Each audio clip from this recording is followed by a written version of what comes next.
They gave her a name that was not really a name. Ash. Because that is what you call something burned down to nothing. Something useful once, now swept to the edges of the room where no one looks. She answered to it anyway. What choice did she have? She was born inside the walls of Valethorn Keep, the most powerful wolf stronghold in all the known territories, and she had never once been allowed to forget what she was. A pack slave. Not a wolf. Not a servant with rank. Not even a name recorded in the blood ledger where every soul of worth was written at birth. Just Ash. She swept the stone floors before the nobles woke. She carried water from the frost wells before the sun cracked the eastern ridge. She knelt when spoken to, stepped aside when approached, kept her eyes low when the Alpha's daughters passed her in the corridor with their silver gowns and their laughter and their casual, careless cruelty. She was furniture. She was shadow. And shadows, everyone knew, had no destiny. But the moon had other ideas. And the moon, ancient beyond reckoning, older than every Alpha bloodline, older than the first pack law scratched into bone, the moon did not care about rank. It did not care about noble blood. It did not ask permission. On the night of the Lunara ceremony, the most sacred event in the werewolf world, held once every decade when the moon spirit descended to choose its vessel, its crowned one, its queen of the pack, something happened that shattered 500 years of tradition. The moon spirit walked past every noble daughter. Past every alpha heir. Past every female who had trained her whole life for this singular moment. It walked to the back of the ceremony hall. To the girl on her knees. Scrubbing the floor. And it knelt. This is the story of what happened next. This is the story of what they tried to do to stop it. This is the story of what Ash became when the universe finally looked her in the eyes and said, "You were never nothing. You were always this." Chapter 1. The morning before everything changed began exactly like every other morning of her life. Cold stone beneath her knees. The sting of pine lye soap on cracked fingers. The sound of her own breathing, careful, controlled, invisible. Ash pressed the scrubbing cloth in long, even strokes across the great hall floor and kept her head down. She had learned long ago that keeping her head down was not submission. It was survival. The great hall of Valethorn Keep was magnificent, she knew. She had cleaned every inch of it. She knew the grooves between the flagstones. She knew where the torch brackets bled rust down the grey walls. She knew the old wolf crest carved into the archway above the eastern door, a snarling wolf mid-leap, surrounded by lunar symbols, had a crack running through the wolf's left foreleg that no one had bothered to repair in years. She knew this place better than anyone. And she had never once been invited to stand inside it as a guest. Move. The word hit her like a stone. She pressed herself against the wall before she fully processed the command, the way her body had learned to respond long before her mind caught up. Instinct. Survival. Move before they reach you. Lady Serena Vane swept past her with 3 attendants in her wake, her silver gown catching the torchlight like liquid moonshine. She was the eldest daughter of High Lord Vane, one of the 4 ruling alpha families of Valethorn. She was beautiful in the way that weapons were beautiful, designed to impress, built to wound. She did not look at Ash. None of them did. The Lunara preparations are behind schedule, Serena was saying to her attendant, her voice carrying with the easy authority of someone who had never once in her life been ignored. Mother says the moon altar hasn't been consecrated yet and the ceremony is at moonrise tonight. Tonight.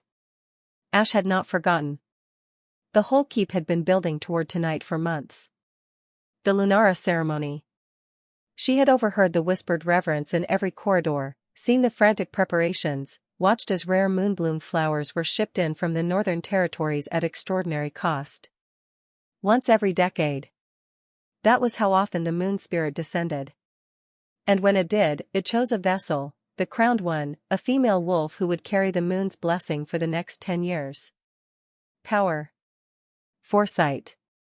The ability to hear the moon's voice in the deep watches of the night. The crowned one became the spiritual heart of the pack. Untouchable.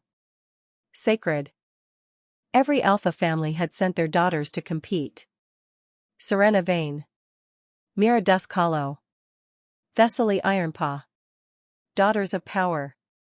Daughters of blood and breeding and centuries of prestige. And Ash? Ash had been assigned to clean the ceremony hall before they arrived. She watched Serena's hem disappear around the corner and turned back to her work. She didn't let herself think about the ceremony. She never let herself want things. Wanting was a luxury she could not afford. You missed a spot. The voice was different. Quieter. Not cruel, which made Ash more suspicious, not less. She looked up. A young woman stood near the doorway, perhaps 2 years younger than Ash's own 20 years, dressed in the pale blue wool of a lower-ranking pack servant, not a slave, but not nobility. Her name was Len. She was the only person in Valethorn Keep who sometimes looked at Ash like she was a person. Which was why Ash trusted her carefully and from a distance. Which spot? Ash said. Her voice was low, roughened by a childhood of disuse. She had learned early that speaking too much drew attention. Len pointed to a faint smear near the altar platform. There. Old Breck is doing inspections before the ceremony. If he finds it. He won't, Ash said, already moving toward it. Len watched her for a moment. Then, quietly, too quietly, like she wasn't sure she should be saying it, she said, "They're saying the moon spirit will choose Serena tonight." Ash didn't respond. Apparently the High Lord has been making offerings to the moon shrine for 3 full lunar cycles. Moonbloom, silver dust, the blood of a white stag. The moon doesn't take bribes, Ash said, before she could stop herself. Len blinked. Ash pressed her cloth hard against the smear and didn't look up. What do you know about the moon? Len asked. Not unkindly. Genuinely curious. More than I'm allowed to. Nothing, Ash said. Go. I need to finish. Len hesitated for one more moment. Then she left. And Ash scrubbed in silence, and told herself she was not thinking about the moon, was not wondering, was not feeling the strange low hum that had been sitting in her chest for 3 days like a fire that hadn't decided whether to spread. She told herself that. She almost believed it. But the hum grew louder as the day passed. By midday it was a pressure behind her ribs. By late afternoon it was heat. By the time the sun began its descent and the first torches were lit along the ceremony hall's great columns, by the time the noble daughters arrived in their finest ceremonial gowns, scented with moonbloom oil, faces bright with ambition and carefully concealed anxiety, the heat in Ash's chest had become something she couldn't name. She was supposed to be invisible tonight. She was supposed to remain at the back of the hall, in the shadows beyond the last column, available if something needed cleaning or carrying, unseen and unnoticed throughout. She knelt in her position. She watched. And then the doors at the far end of the hall opened, and the ceremony began, and the air in the room changed so completely that even Ash, in her shadowed corner, felt it. Cold. Clear. Like a mountain wind had swept through solid stone walls. Like something vast and ancient had just entered the room. And whatever it was looking for something. What was it looking for? And why did Ash feel, with a certainty that terrified her, that it was looking for her? Chapter 2. The High Lord of Valethorn ascended the moon altar platform with the slow, deliberate movements of a man who wanted every eye in the room to feel the weight of him. High Lord Caven Vane.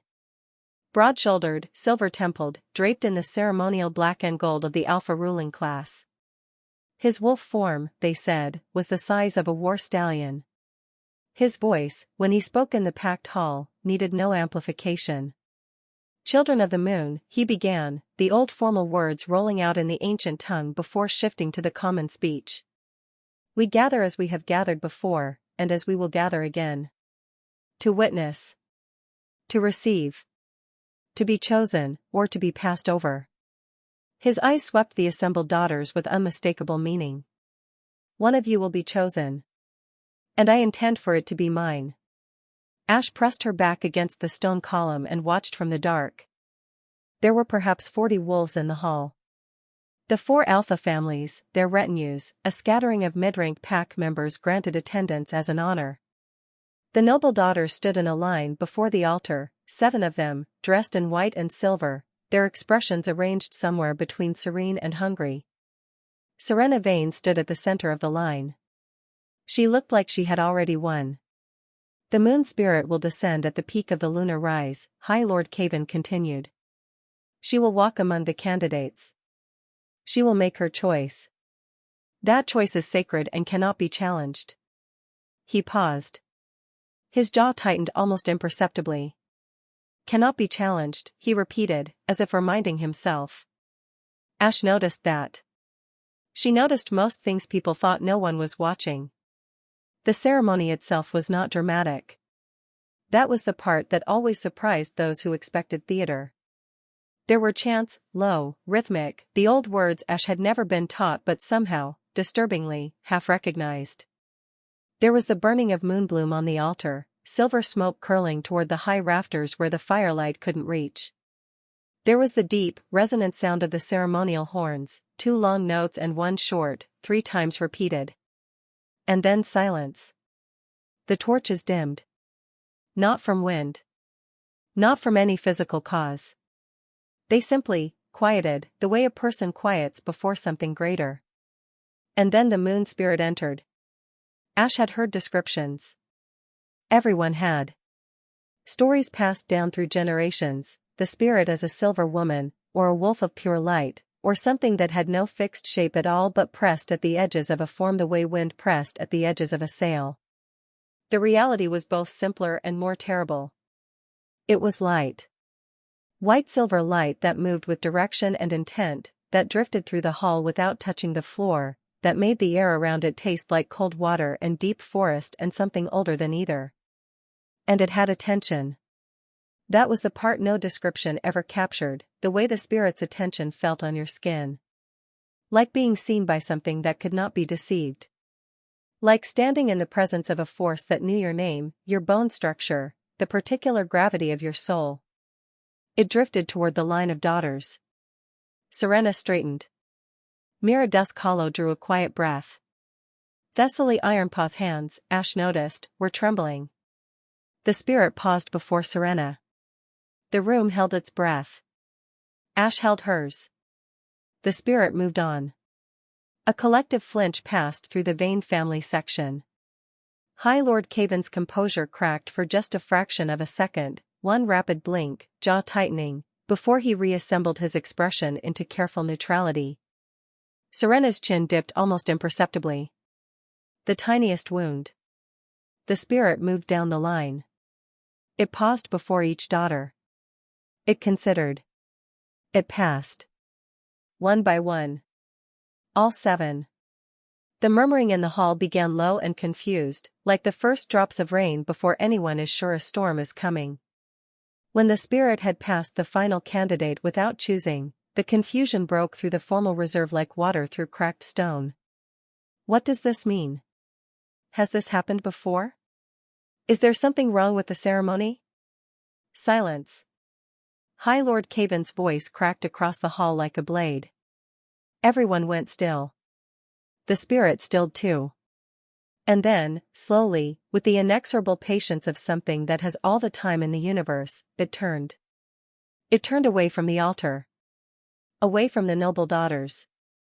Away from the assembled families. It turned toward the shadows at the back of the hall. Toward the dark space behind the last column. And it moved. Ash could not breathe. The heat in her chest, the pressure, the hum, the thing she had been refusing to name for 3 days, exploded into something so vast and fierce it should have burned her from the inside out. She pressed herself harder against the column. No, she thought. No. Look away. There is nothing here. There is no one here. I am no one. The spirit came anyway. It came with the certainty of a tide. And every eye in the hall followed it. 40 wolves. 4 alpha families. 7 noble daughters in their ceremonial white. They all turned and watched as the moon spirit, ancient, sovereign, unbribable, crossed the length of the hall and came to rest before the girl crouched in the shadows behind the last column. The girl with raw hands. The girl in worn gray wool. The girl with no family name, no pack rank, no entry in the blood ledger. The moon spirit looked at Ash. And then it knelt. The silence lasted 3 full seconds. Then the hall erupted. And Ash, on her knees on the cold stone floor, with ancient moonfire pouring over her like a second skin, thought only one thing. I am not ready for what comes next. She was right. She had no idea how right she was. Chapter 3. The light touched her. That was the only way to describe it. Not gently, the way sunlight touched. Not harmlessly. The moon spirit's attention landed on Ash like a physical weight, warm and cold simultaneously, pressing into her chest, her throat, the crown of her head, and something inside her that had always been locked, that she had never had a name for, cracked open. She made no sound. She was used to not making sounds. But her hands, pressed flat against the cold stone floor, began to glow. Faint at first. The softest silver, barely distinguishable from a trick of torchlight. Then brighter. Then unmistakable. She heard someone in the hall make a sound like the breath had been struck from their body. She heard a sharp female voice, Serena's, she thought, make a single syllable that was not quite a word. She heard the High Lord's silence, and somehow that was louder than everything else. The light spread up her arms. She watched it happen. She should have been terrified. She was. Completely. But underneath the terror, deeper, older, fundamental, was something else. Recognition. Like a door she had been pressing her weight against her entire life had simply opened. The moon spirit spoke. Not in words. Not in sound. It spoke the way deep water speaks, in pressure, in current, in the undeniable language of something that moves regardless of your willingness to move with it. What it said to her, in that language without words, could be translated only roughly, imperfectly, like trying to hold water in cupped hands. There you are. I have been looking. I know what was done to you. It does not change what you are. Ash pressed her teeth together to keep from making any sound at all. What am I? She thought at it, or into it, she wasn't sure what direction communication worked with something like this. The spirit's response was not an answer so much as a revelation. It showed her something. Not a vision. Not a dream. A knowing, sudden, complete, and devastating, that cracked the floor of everything she thought she understood about herself. She saw her own blood. Ancient. Luminous. Silver-threaded in a way no slave's blood should be. She saw a name. Not Ash. Her real name. A name she had never been told, never heard, never known she was missing.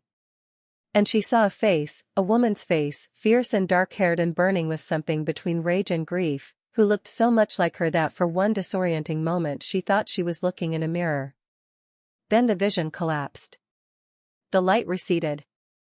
The spirit rose, and with the particular gravity of something that has completed its purpose, it dissolved. It simply was there, and then it was not. The hall went completely dark for 2 full seconds before the torches flared back to their normal height. And Ash was left kneeling on the floor, her hands still faintly luminous, in front of 40 wolves who all wanted her dead. She felt it before anyone moved. Pack wolves were not subtle creatures at the best of times.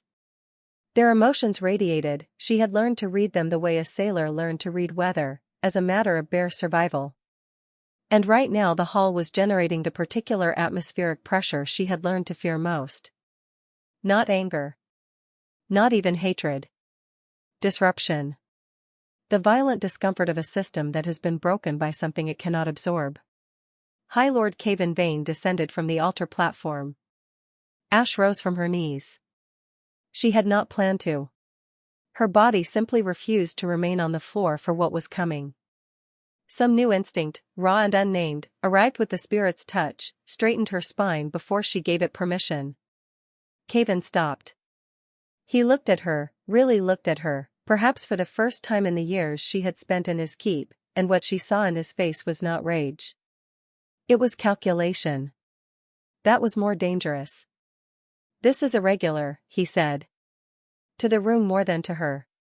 His voice was smooth again, the alpha's control reasserting itself over whatever had momentarily cracked.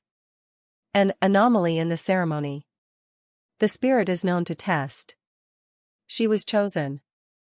The voice came from the altar platform. Everyone turned. Elder Voss, the oldest wolf in the hall, keeper of the Lunara traditions, author of the ceremonial records, had not left his position on the platform steps. He was ancient and small and bent nearly double, but his voice was the voice of someone who had outlasted 4 high lords and fully intended to outlast this one.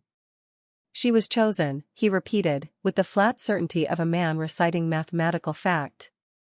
The spirit descended. The spirit knelt. "There is no ambiguity in this. I have witnessed 7 Lunara ceremonies. I have read the records of the 19 before them. The spirit does not make errors, High Lord, and it does not test." Silence. "Then there is something wrong with the slave," Serena said. Her voice was perfectly even. Perfectly aristocratic. Perfectly murderous in the way only someone born with power could manage, violence wrapped in composure so that it didn't look like violence at all. "There is clearly a corruption somewhere," she continued, moving forward through the assembled crowd with the ease of someone who had never once been required to ask permission to move. "Some interference. Perhaps the slave was used as a vessel, some dark ritual." "I was on my knees scrubbing the floor," Ash said. She heard herself say it. The room heard herself say it. There was a collective intake of breath, the particular quality of shock that comes not from the words themselves but from the fact that the words came from a mouth everyone had agreed was not supposed to produce opinions. Serena turned to look at her.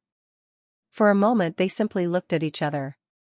And Ash, who had spent 20 years keeping her eyes down, her voice quiet, her presence minimized to the point of near non-existence, looked back. She did not look away. Something shifted in Serena's eyes. Not respect.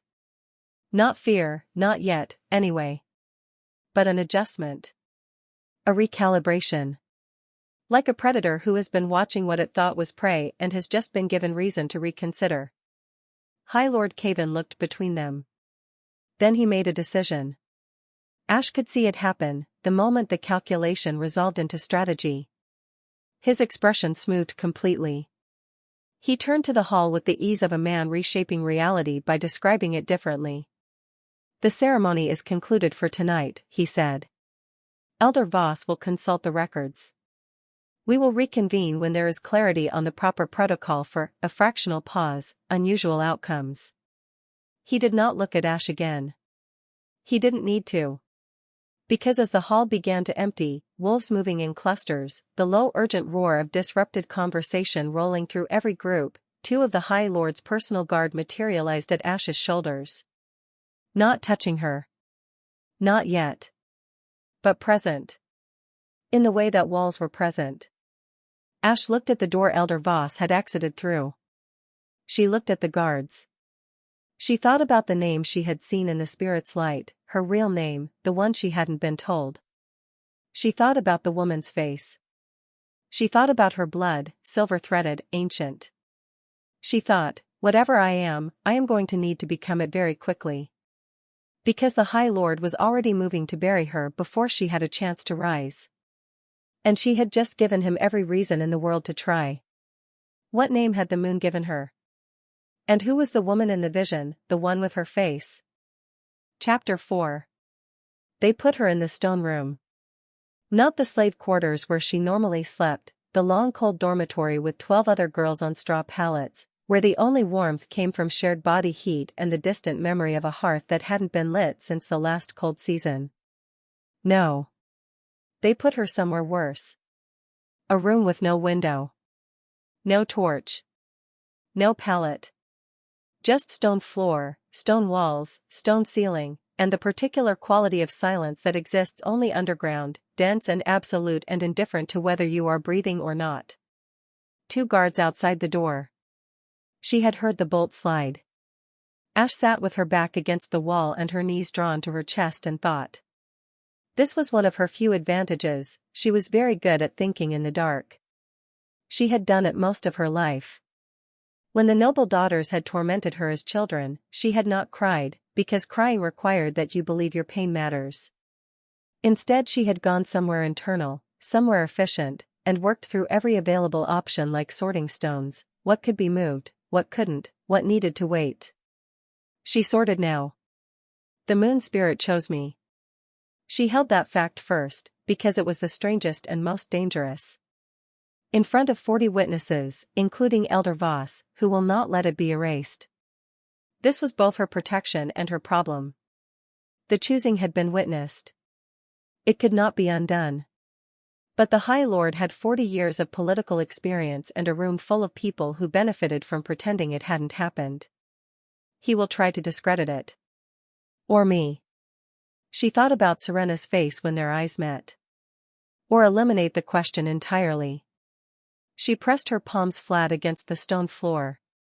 They were still faintly warm from the spirit's touch, even here, even in the dark. She stared down at them in the complete blackness and could not see them, but she could feel the warmth, low and steady like banked embers. She thought about the vision. The blood. Silver-threaded. The name. The moon spirit had pressed it into her like a brand, not painful but permanent. 3 syllables that she had never heard spoken aloud and yet knew the weight of the moment they appeared in her mind. Aelindra. Not Ash. Never Ash. Aelindra. She turned it over silently, privately, the way you handle something fragile and stolen. Who had taken it from her? Who had handed her over to the Veilthorn pack as a slave child with no name, no history, no record in the blood ledger? And the woman's face, her face, but older, fiercer, wearing an expression of such ferocious grief that even the memory of it tightened Ash's throat. Mother? She pushed the word down quickly. She could not afford to go there yet. Hope was a slow poison when you were in a locked room with 2 guards at the door. She needed to think about now. About tonight. About morning and what it would bring. The bolt slid back an hour before dawn. She was on her feet before the door opened, which told her that whatever the spirit had unlocked in her chest was still open, still radiating. She had heard the guard's hand on the bolt through solid wood and stone from 6 feet away. That is new. The door opened. Elder Voss entered alone. He carried a single candle, which made him look more ancient than ever, all shadow and hollows, his white hair a floating cloud above the flame. He looked at her standing at the far wall and something in his expression, carefully neutral, she noticed, carefully professional, shifted slightly. You're awake, he said. I didn't sleep. No. He moved into the room and looked at the floor, as if checking the flagstones for something. Then he looked at her hands. The warmth is still present. Yes. That is significant. He seemed to be selecting each word from a very large pile with great care. It typically fades within the hour after a ceremony. Ash watched him. What does it mean when it doesn't? It means the bond is unusually strong. He set the candle on the floor between them and lowered himself onto a small folded stool she hadn't noticed him carrying under his arm. His joints made sounds like cracking ice. Sit, child. I won't speak down at you. She almost pointed out that she had been the one standing. She sat. I need to ask you something, Voss said, and I need you to answer without artifice. Can you do that? I've never had the luxury of artifice, Ash said.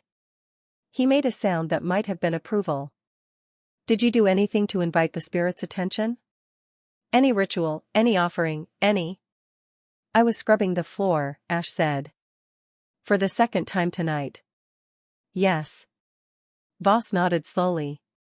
That is what makes this remarkable, you understand. Not just the choosing, though that alone is unprecedented in 26 ceremonies. But the manner of it. He paused. the spirit knelt. I know. I was there. In recorded history, going back to the founding ceremonies, the spirit has never knelt. Not once. Not to any crowned one. His eyes, cloudy with age but sharp with something behind the cloud, fixed on her. It stands before its chosen. It presents the crown. The chosen receives. That is the relationship, moon above, vessel below. Ash held very still. Do you understand what it means that it knelt to you? Voss asked.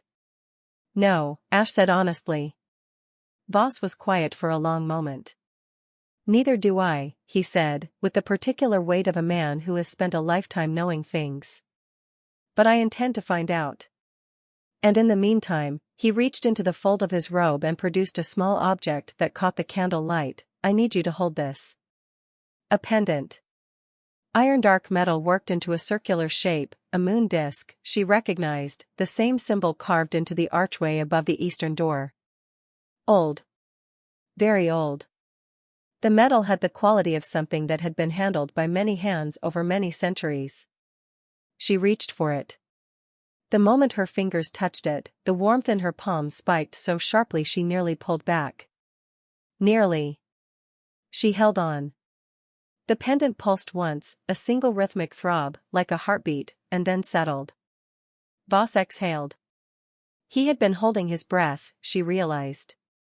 What just happened? She asked. The warden seal recognized you, he said quietly. It has been in the keeping of Lunara elders since the ceremony's founding. It responds to the moon's chosen and no other. He looked at her with an expression she hadn't seen in the faces of people above her station before. It took her a moment to name it. Unease. Not of her, not the usual wariness of those who feared what a slave might do if she were no longer powerless. Unease for her. As if he knew something she didn't, and what he knew frightened him. What is it? She asked. I have to show you something, Voss said. And I need you to understand that what I am about to tell you will make you a greater target than you already are. I'm already in a locked room. Yes, he said. But right now the High Lord is merely hoping to contain an irregularity. He met her eyes steadily. When I show you this, he will be trying to prevent a revolution. Silence. Ash looked at the pendant in her hand, still faintly pulsing. She thought about the name the moon had given her. About the silver-threaded blood. About a woman with her face burning with grief and fury. Show me, she said. Voss reached into his robes again, this time deeper, with the care of someone retrieving something they have spent a long time protecting, and produced a small book. Not large. Not impressive to look at. Leather-bound, dark with age, the cover embossed with a symbol that made the pendant in Ash's hand pulse again, stronger this time. The Lunara Codex, Voss said. Original text. There are copies in the High Lord's library, but those copies are incomplete. He held the book with both hands. Certain passages were removed from every copy distributed to Alpha families. I discovered the excisions 30 years ago and said nothing, because there was nothing I could do with the knowledge without destroying myself in the process. He looked at her. Until now. He opened to a marked page. He turned it to face her. The text was in the old script, but barely. Someone had been careful to write these original passages in a form that tipped toward legible, as if expecting that the reader would need to find them in a hurry. And even at a glance, even in the insufficient candlelight, Ash could read the first line. Because it contained a name. Her name. Aelindra. What did the codex say? And what had been removed from the copies, and why? Chapter 5. The passage was not long. But it hit her like a physical blow every few words, the way true revelations do, not in one wave but in a series of concussive strikes, each landing before she'd recovered from the last. She read it twice. Then she sat back and stared at the candle flame and was very quiet for what felt like a long time. Voss let her. He understood, she thought, that some information needed to settle the way sediments settled in water, you couldn't rush it clear. When the moon is denied its chosen, it will wait. When the blood of the true line is hidden, it will find. The Aelindra, she who is chosen not for what she has been given but for what has been taken, shall rise in the ceremony of the 10th decade, not from the throne room but from the floor. And the spirit shall not stand before her as before all others. The spirit shall kneel. For the Aelindra does not receive the moon's blessing. The Aelindra carries it. She is its origin. She is what the moon first made, before the first pack, before the first alpha, before the first law written in blood. The Aelindra is not the moon's vessel. She is its daughter. Ash set the book down carefully. The moon's daughter, she said. Her voice came out level. She was proud of that. It is a title, Voss said, quickly. A designation. It refers to. I understand what it refers to, Ash said. What I don't understand is, she stopped. Reorganized. Started again. There was a woman. In the vision the spirit gave me. My face. Older. Voss went very still. You saw her, he said. It was not quite a question. Who is she? A long pause. Outside the door, she could hear the guards shifting weight. The keep was beginning its pre-dawn stirring, the low sounds of a fortress waking, the distant clank of the kitchen, the creak of the heavy outer doors. Her name, Voss said carefully, was Sylvain. Was. Tell me, Ash said. Her mother's name was Sylvain Aelindra. She had not been a slave. She had been, and this was the part that made the floor of Ash's understanding tilt so completely she had to grip the stone with both hands, she had been a moon-blessed. Not a crowned one. Not a Lunara vessel. Something older. Something the Alpha families had spent 4 generations working very hard to make everyone forget existed. The moon-blessed were not chosen by the spirit. They were of the spirit, rare individuals born with the moon's essence already threaded into their blood, appearing once in several generations, carrying a power that did not require a ceremony to confer because it was already present, already native, already theirs by nature rather than selection. They had been central to pack life for centuries. Revered. Sacred. Mediators between the pack world and the moon's deeper will. They had also, Voss explained quietly, been perceived as a problem by the emerging alpha hierarchy. Because a moon-blessed could not be controlled by an alpha. Their authority came from a different source entirely, older, deeper, and fundamentally unimpressed by pack rank. A moon-blessed could walk into an alpha's hall and tell him his decisions were wrong, and every wolf in the room would feel the weight of it, would feel the moon's truth in her words, and would be torn between their alpha's command and something more primal. This was, as the alpha family saw it, a political inconvenience. So they had dealt with it. For generations ago, the ruling alpha coalition had made a decision. They had not announced it. They had simply enacted it. Quietly. Systematically. Moon-blessed children were identified young, their warmth, their silver blood, their particular quality of light, and removed from their families under various pretexts. Reassigned. Separated from their history. Made into nothing. Made into slaves. So that they would never know what they were. So that they would spend their lives with their power locked inside them, never catalyzed, never awakened, their potential buried under 20 years of being taught they were worth less than the floors they cleaned.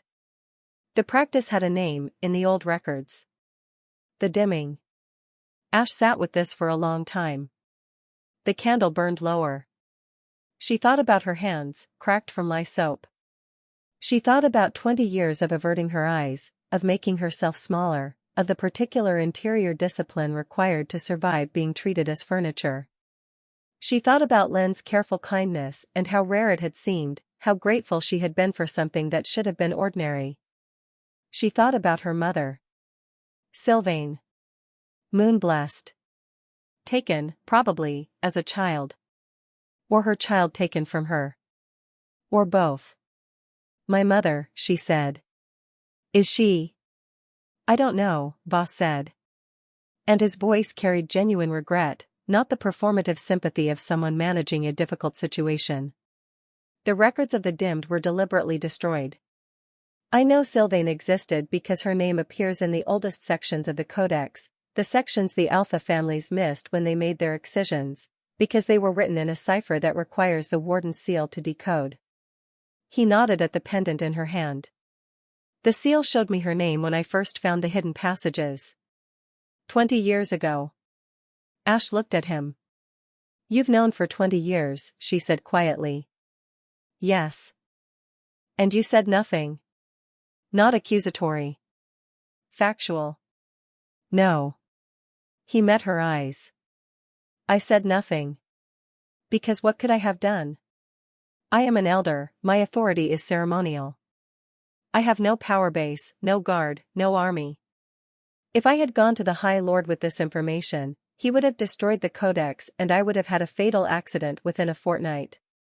His voice was dry but his eyes were not. I am not a brave man, child. I am a careful one. I have spent 20 years being careful, waiting for a moment when this knowledge could actually accomplish something. And tonight, Ash said. Tonight the moon made the careful approach irrelevant, Boss said. 40 witnesses. The warden seal's response. The light from your hands. He almost smiled. The spirit, apparently, was finished waiting. Ash turned the pendant in her fingers. She thought about everything she had just been given and how heavy it was. She was not, she told herself, going to cry. She was not going to sit in a locked underground room and weep over 20 years of stolen identity and her mother's unknown fate. Not right now. Not with 2 guards outside the door and a High Lord upstairs redesigning the morning. Later, maybe. In private. When she could afford the weight of it. Right now, she needed to think. The High Lord, she said. Does he know the full content of the original Codex? He knows excisions were made. He may suspect what they contain. He certainly knows, now, that the ceremony produced a result that should not be possible under the authorized version of the text. Voss folded his hands. He will move quickly.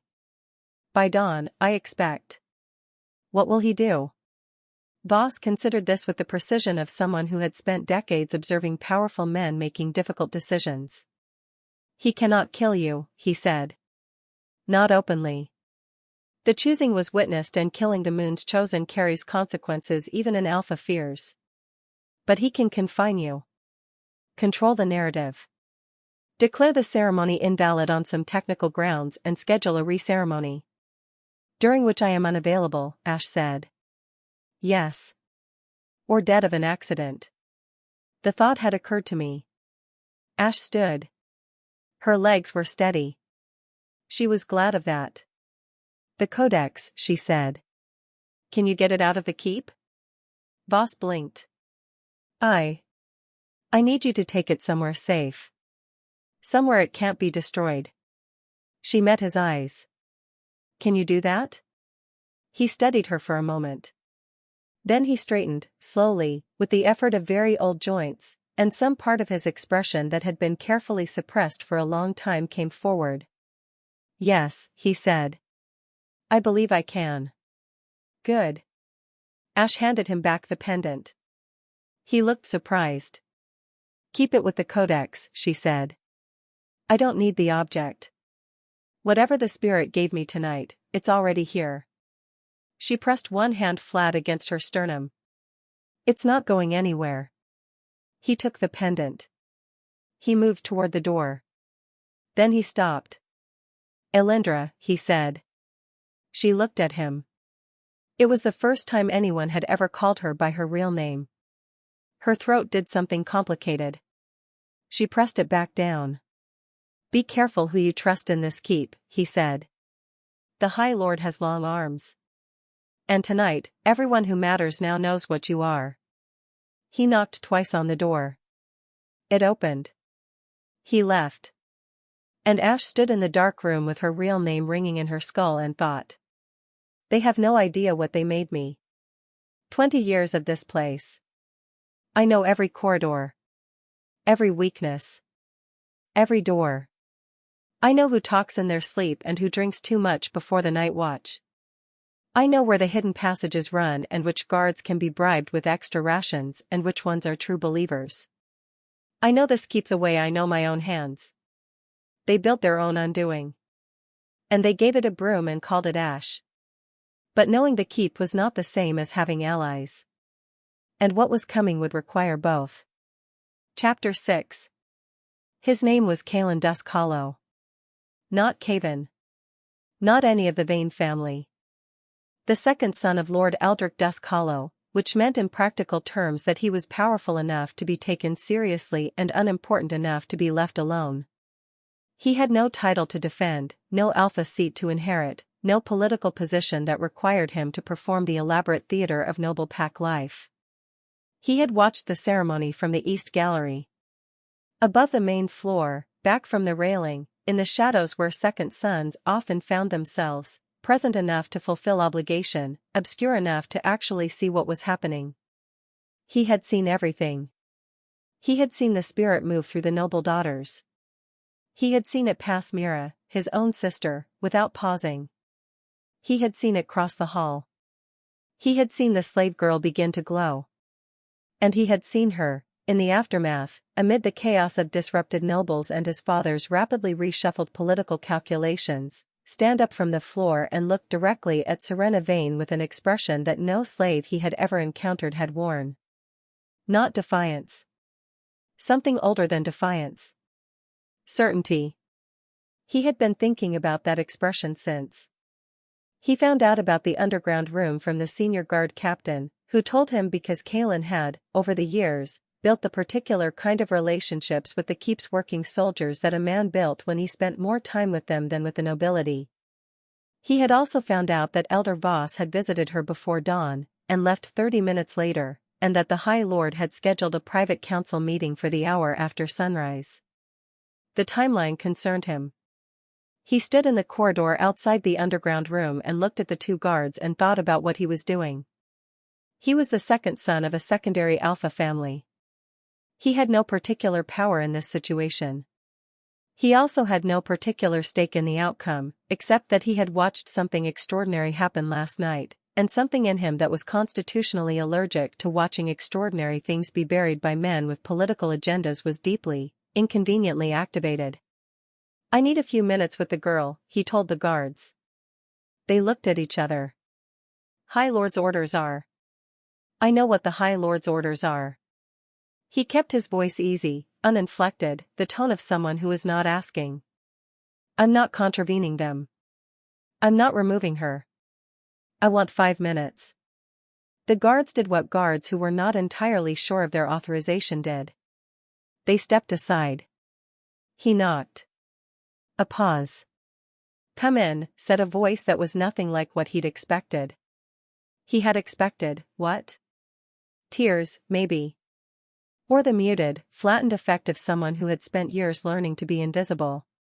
The particular quality of a person who had been broken into a manageable shape. Instead, the voice that came through the door was even. Controlled. Focused. Assessing, he thought. He opened the door. She was standing in the center of the room. Not against the wall. Not crouched.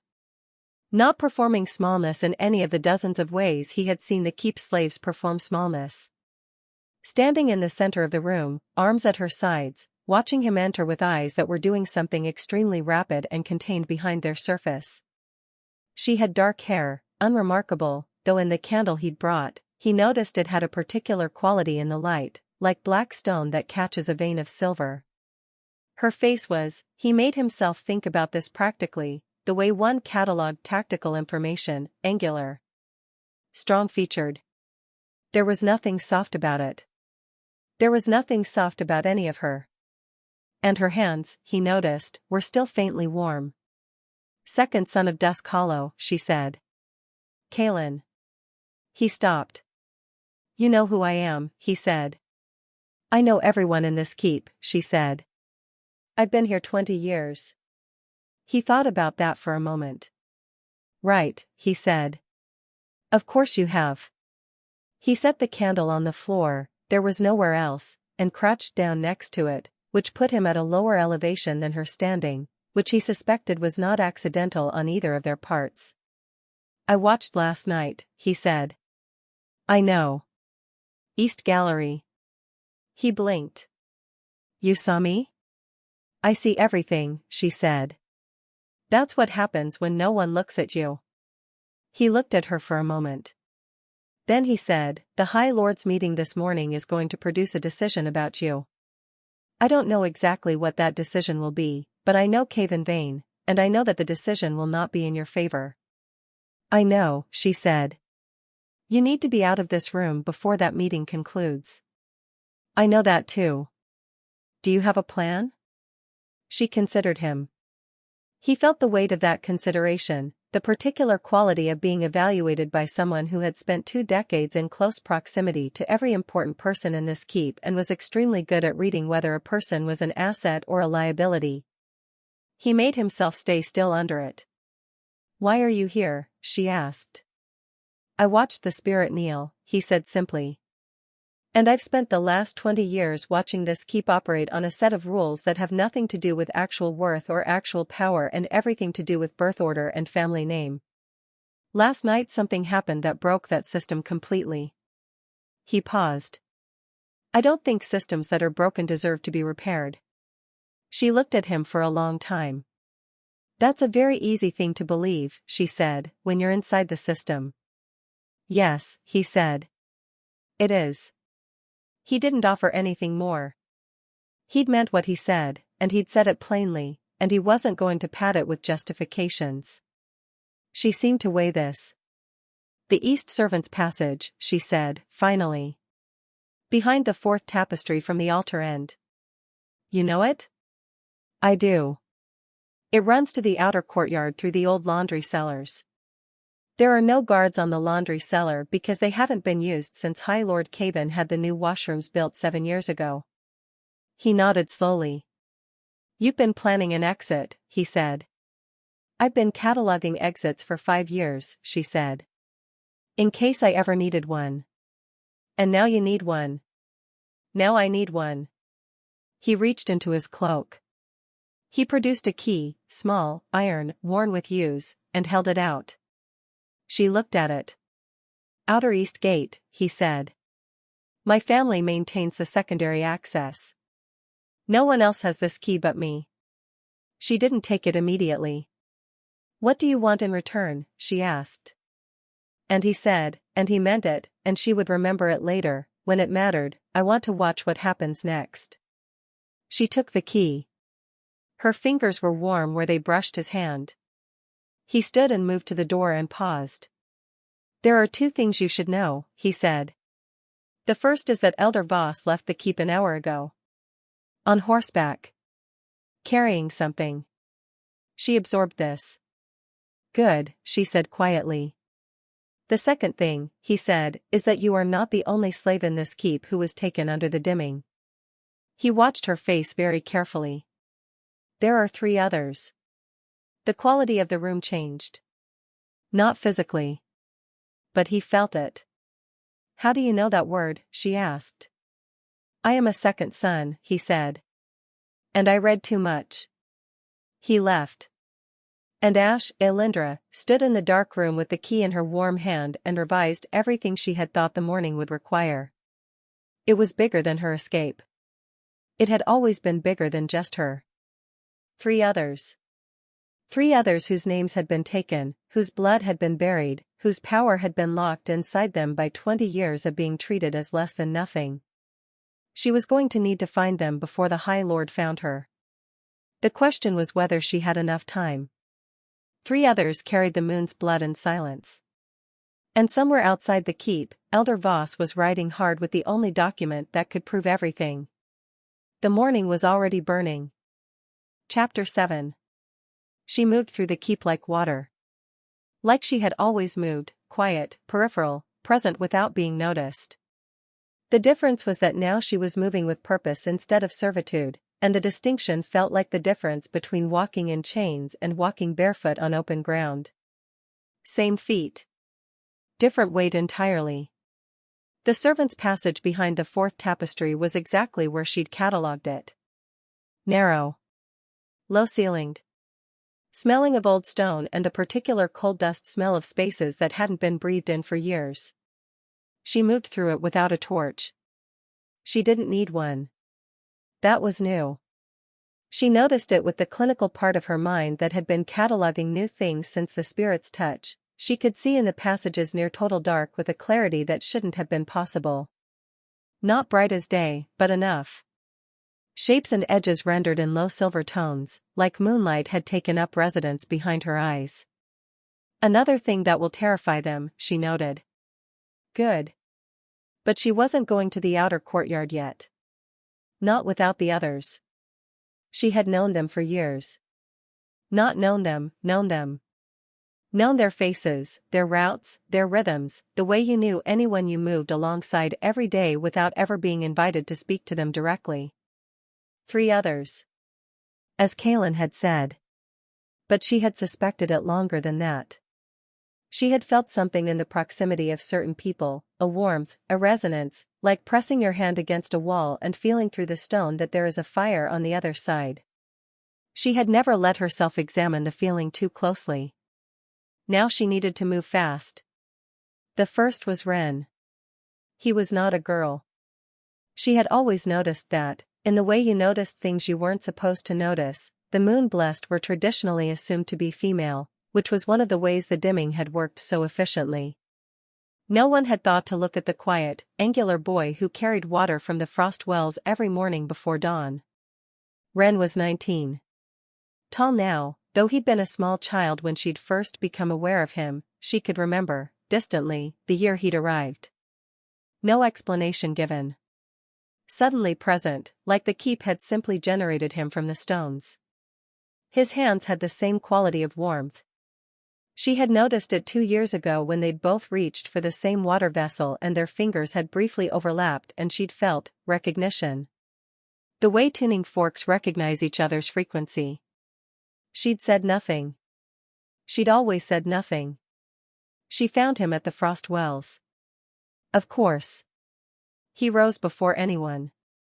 Habit or instinct, she suspected instinct, the moon's children drawn to cold water and pre-dawn silence, to the hours when the world was quiet enough to feel the deep hum underneath everything. She came up behind him and said his name quietly. He turned.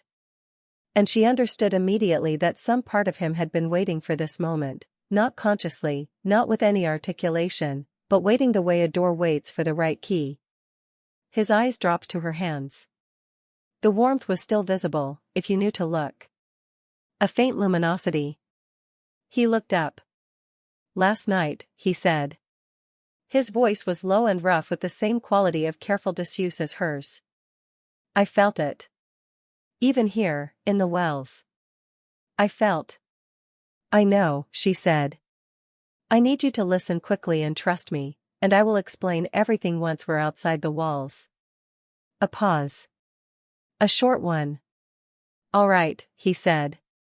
The second was Petra. 40 years old, at least, one of the oldest slaves in the keep, which meant she had survived here longer than most, which meant she was exceptionally careful and exceptionally skilled at being overlooked. She worked the laundry cellars, which had been, Ash now understood with a cold flush of clarity, deliberate placement. The High Lord's household keeping the potentially dangerous ones in the deep, enclosed spaces, limiting their exposure, limiting their chances to interact. They had known. Or suspected. Or maintained enough inherited paranoia from their ancestors who designed the dimming to take precautions they'd never fully needed to articulate. Petra was in the lower corridor, moving toward the cellar stairs. She stopped when she saw Ash. Something in her face did a complex, rapid thing, recognition running ahead of comprehension. You're the one from last night, she said. Not a question. Yes. Petra looked at Ash's hands. Then she looked at her own, and she held them up, and in the low torchlight of the corridor the faint silver warmth in her palms was visible, less bright than Ash's, more deeply buried, like an ember that had been covered in ash for a very long time. Ash. The irony of her given name hit differently now. How long have you known? Ash asked her. I've suspected, Petra said carefully, for about 15 years. And you said nothing? I had a child to protect, Petra said. Flat. Simple. Immovable. Ash blinked. Your child is in the keep? My daughter. Petra's expression was contained but absolute. She is 12. She works the upper kitchen. A pause. She has the warmth. The third. Not a grown slave. A 12-year-old girl in the upper kitchen. Her name was Senna. She was standing at the kitchen prep table when Ash found her, small and dark-haired and serious-faced, sorting dried herbs with the focused efficiency of someone who had learned early that competence was the closest thing available to safety. She looked up when Ash entered. And her eyes, brown, large, framed by a child's unguarded face, went immediately to Ash's hands. Then they went wide. Not with fear. With the expression of someone who has spent their whole life being told a thing is impossible, and has just seen it. You're warm, Senna whispered. So are you, Ash said. The girl looked at her own hands. She turned them over. The silver wasn't visible, not clearly, but Ash could feel it, the resonance, clear and strong. Young. Undiminished. The moon's light in her had never been fully buried because she hadn't lived long enough for the weight to fully settle. The thought made something in Ash's chest respond with a fierceness she hadn't expected. Not this one. Whatever else happens, not this one. Petra appeared in the kitchen doorway. Mother and daughter looked at each other with an entire conversation passing wordlessly between them. Senna squared her small shoulders. Where are we going? She asked Ash. Out of the keep first, Ash said. Then I'll tell you everything. They moved through the laundry cellars. Ren first, then Petra, then Senna, then Ash at the rear. She felt the wrongness of that, instinctively, felt the pull to keep herself between whatever was behind them and these three people she had known distantly and was now, suddenly and completely, responsible for. The cellar was cold and dark and smelled of old water. She navigated it by the new silver sight without difficulty and guided them by touch and quiet instruction. At the cellar's far end, a door. Old iron hinges. She tested them for sound before she opened it, carefully, not rusted. Someone had maintained this passage. Had kept it functional. Kalen, she thought. He knew this route. Second son. Reads too much. The door opened onto the back corner of the outer courtyard. Cold dawn air hit her face like a hand pressed flat. The sky was pale gray over the keep's eastern towers, the last stars fading, the horizon just beginning to threaten light. They made it to the outer east gate. She used the key. It turned without hesitation. The gate opened on a narrow track that ran between the keep's outer wall and the first edge of the Valethorn forest, dense, ancient, dark even in full daylight, the kind of forest that had been old when the pack's founders were young. She held the gate and looked back at the three faces watching her. Ren. Petra. Senna. 3 lives the keep had swallowed and kept like stones in a closed fist. Go into the treeline, she told them. 50 paces, then stop and wait. I'll be right behind you. You're not coming through? Ren asked. In a moment. She looked back at the keep. The pale stone walls. The towers with their early morning guard rotations. The high windows of the noble quarters still dark. Somewhere up there, in a chamber she had never been allowed to enter, the High Lord was waking. His council was assembling. Decisions were being made. She thought about Voss, writing hard through the night with the codex. She thought about her name. Her real name. 3 syllables that felt like the first breath after a very long time underwater. She thought about the warmth in her hands, steady and present, not diminishing. Then she stepped through the gate. She closed it behind her. And she walked into the forest. The trees closed over them immediately, the particular swallowing quality of old forest, the way sound changed, the way the light became something filtered and ancient and green gold even in near darkness. Ash had been in the forest before. On errands. On orders. Never alone, never for long, always with the consciousness of trespass that living as a slave in a wolf-pack territory produced, the acute awareness that these woods belonged to people who had the power to harm her and the inclination to do so if she gave them reason. Now she walked into it and felt the trees respond. She didn't know any other way to describe it. It was not dramatic, no branches bowing, no light breaking through. Just a quality of the forest's attention shifting, the way a room changes when the right person enters it. Something here knows what I am, she thought. The moon has been everywhere. She found a natural hollow, a depression in the ground sheltered by the roots of a massive ancient oak that had created a cave-like space beneath its base. She had catalogued this hollow 2 years ago on a wood-gathering errand. She had never known why she kept noting it. Now she knew. They settled. Senna pressed against her mother's side without self-consciousness, Petra's arm coming around her with the reflexive certainty of a woman who had spent 12 years making her body a shield.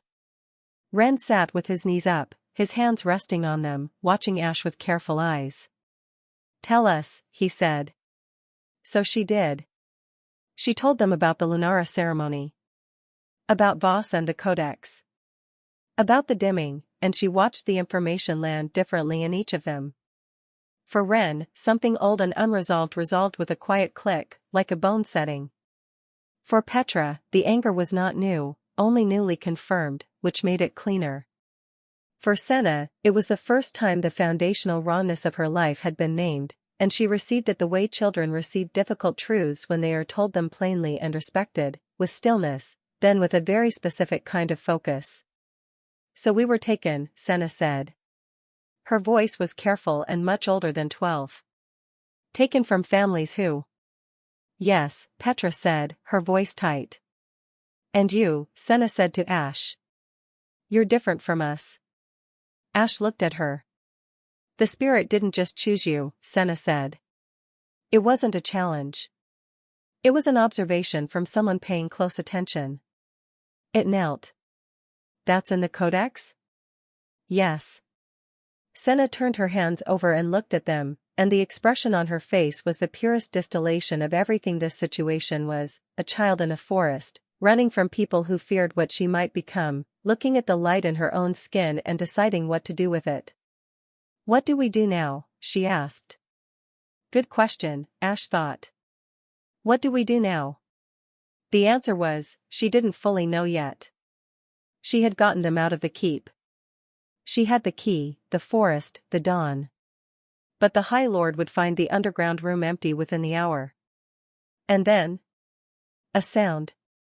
All four of them went still simultaneously, the instinctive freeze of prey animals, before Ash caught herself and felt the irritation of that, not prey, not anymore, and focused. Footsteps. Single person. Moving through the underbrush with the deliberate quiet of someone who was very good at it but also making just enough sound to be heard. A signal. Not an attack. She stood. Kalen Dusk Hollow emerged from the tree-line. He was wearing a traveling cloak now and carrying 2 packs that had the bulk of provisions. He looked at the 4 of them and the expression on his face did several things at once.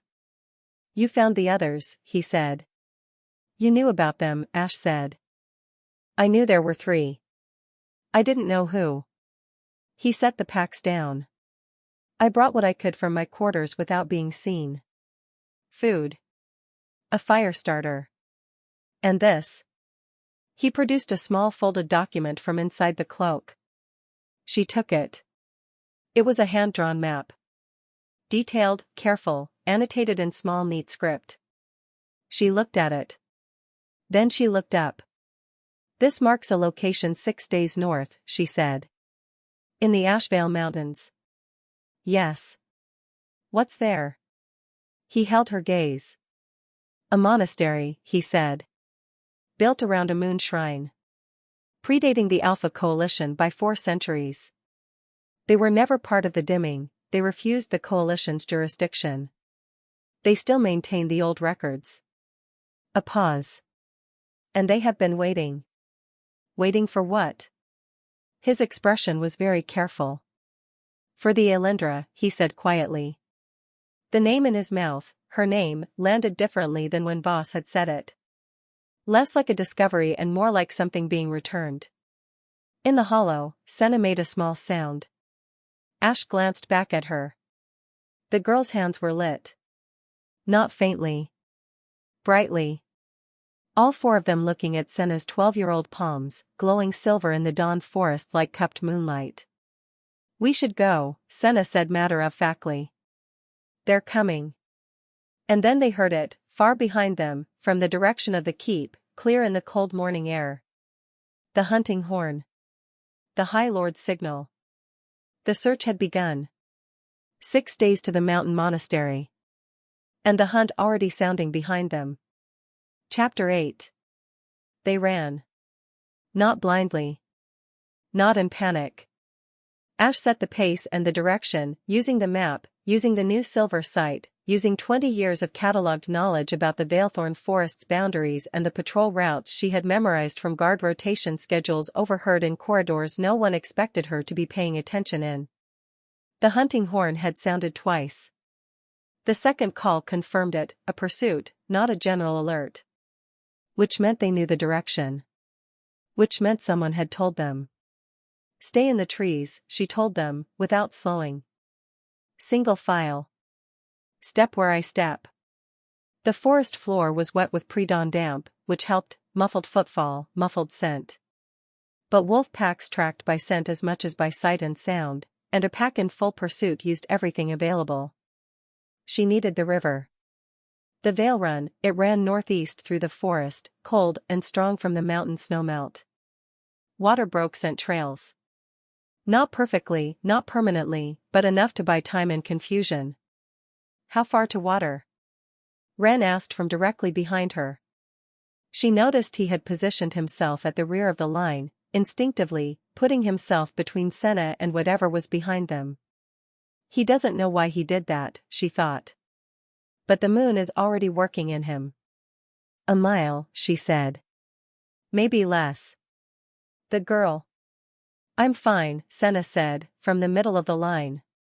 Her voice was slightly breathless but entirely firm.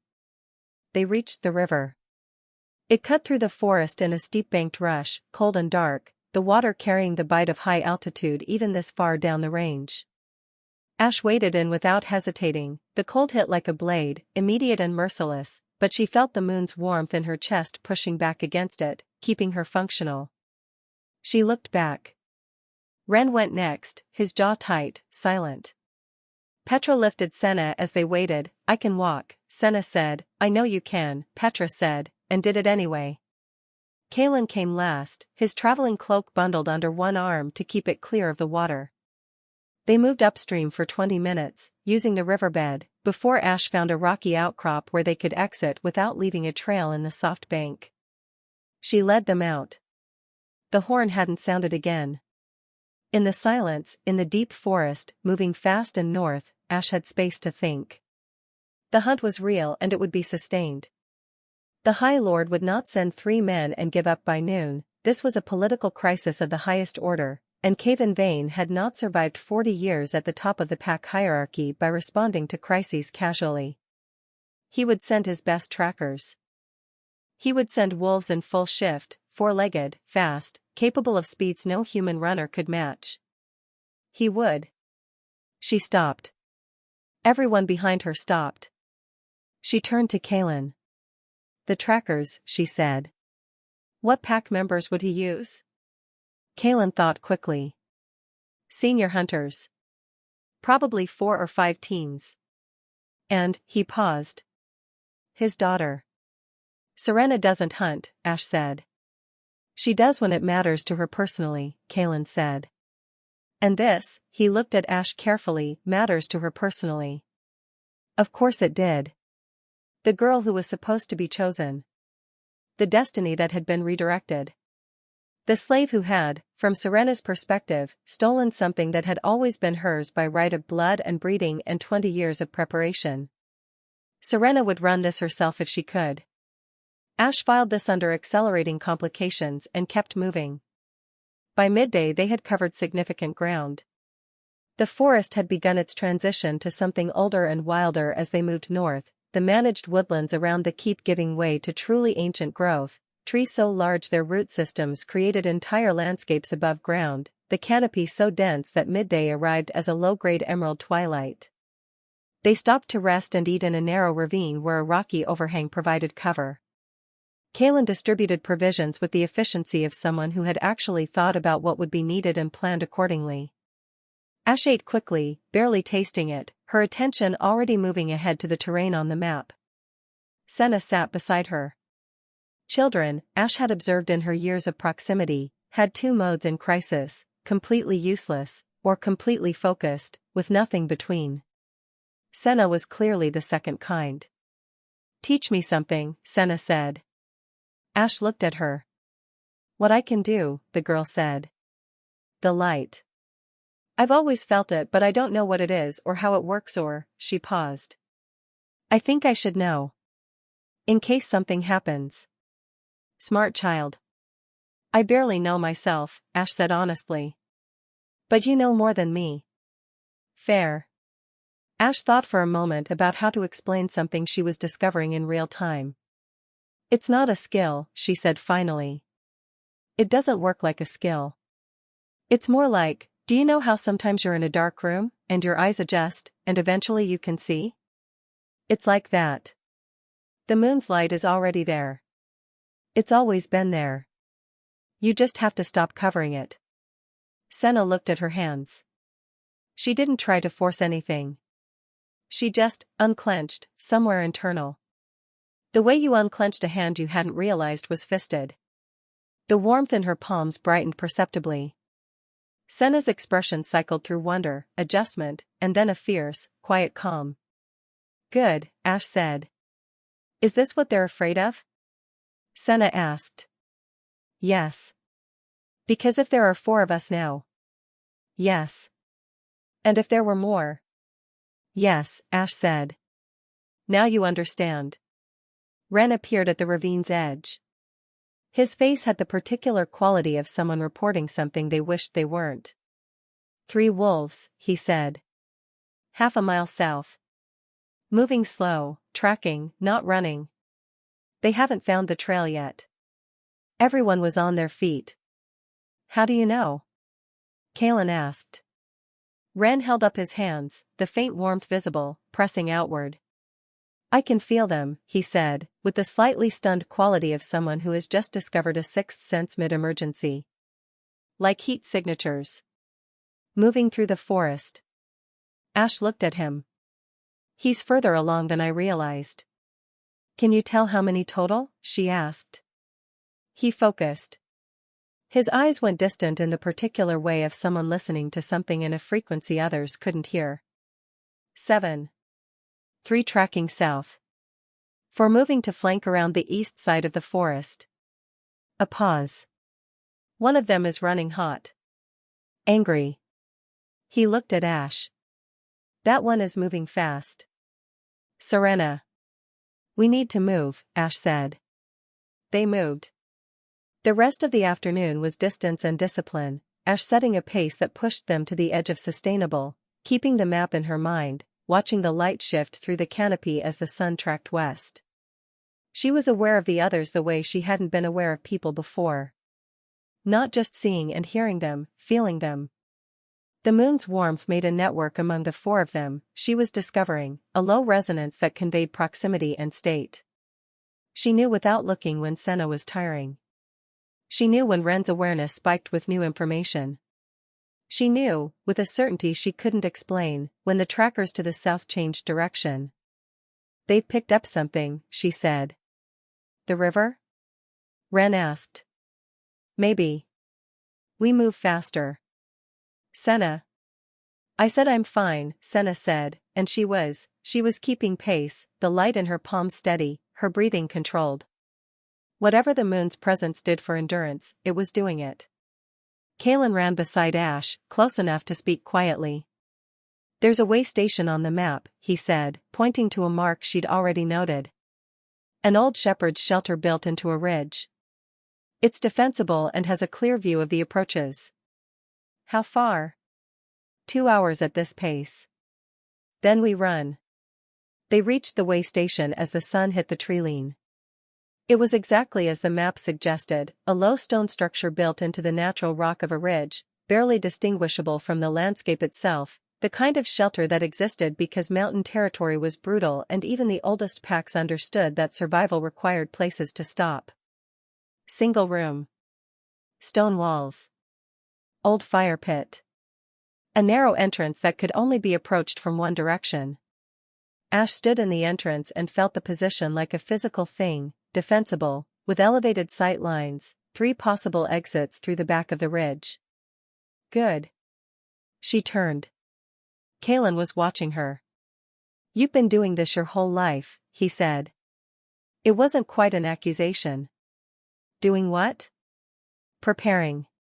Cataloging. Planning for something you didn't have a name for yet.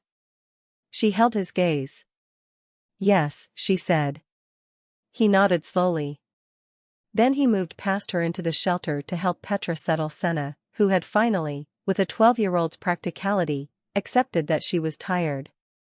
Ash stood in the entrance and watched the treeline go dark. She could feel the trackers. Closer now. She could feel Serena, that particular thread of angry heat, moving fast from the east. She thought about the codex. About Voss, riding north. She thought about the monastery in the Ashvale Mountains and whatever waited there. She thought about 4 pairs of warm hands. She thought about all the others like them, unnamed, unclaimed, buried in the keeps and service halls of every Alpha territory, and the thought produced in her something that was not quite anger and not quite grief and not quite hope but contained elements of all 3, compressed into something very dense and very quiet and very, very focused. The first star appeared above the treeline. She watched it. Then, from somewhere in the forest behind them. A voice. Not a wolf. Not a hunting horn. A voice. A woman's voice, clear and carrying, deliberately pitched to reach. Serena. Slave. Loud enough to be heard. Controlled enough to be civil. Dangerous enough to be a warning. "I know you're close. I can smell you." A pause. "Come back to the keep. The High Lord will be lenient. You have been confused by something you don't understand. This can be resolved without." A long pause. "Come back before I have to take you back." Ash said nothing.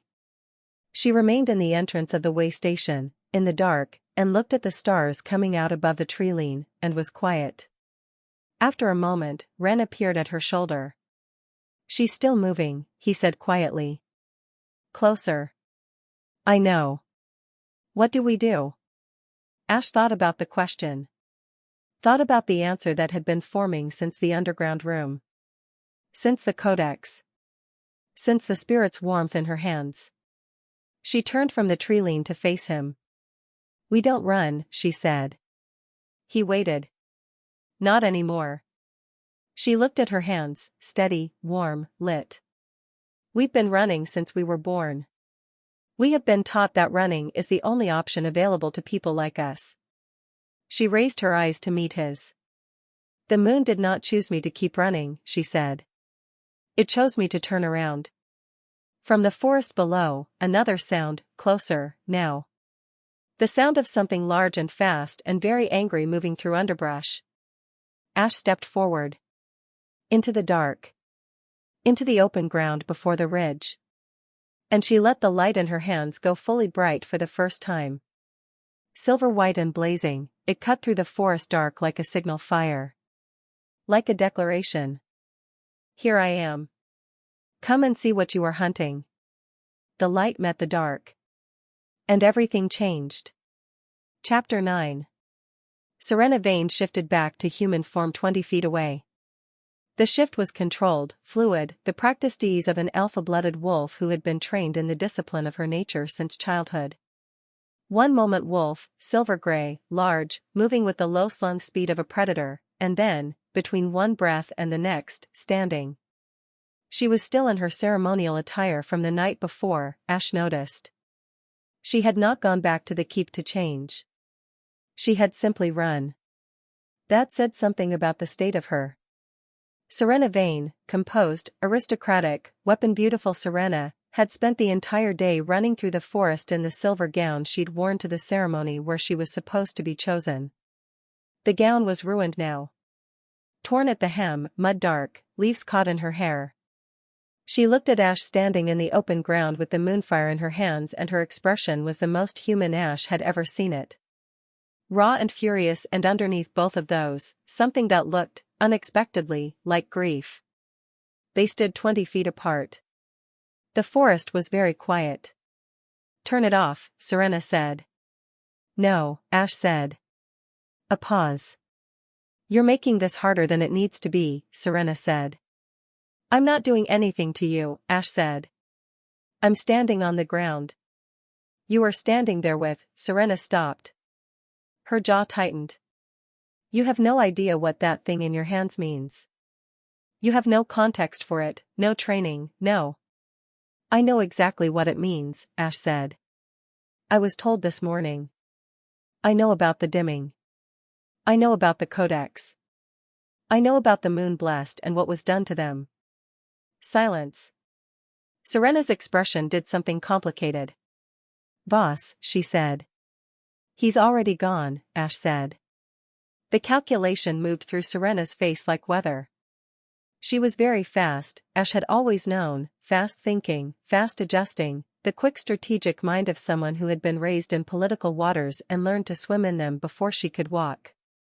"My father will not let this stand," Serena said. "I know. He will send more than 7 trackers next time." "I know. He will." Serena stopped. Started again, with a different quality. "You don't understand what you've disrupted. There are 5 alpha families in coalition. If one of them falls, then maybe the coalition should fall," Ash said. Serena looked at her. "You want to tear everything down," she said. "I want my name back," Ash said. "I want the names back of every person your father's family buried in a slave quarter because they were afraid of what they carried. I want the codex's full text known. I want the dimming exposed." She paused.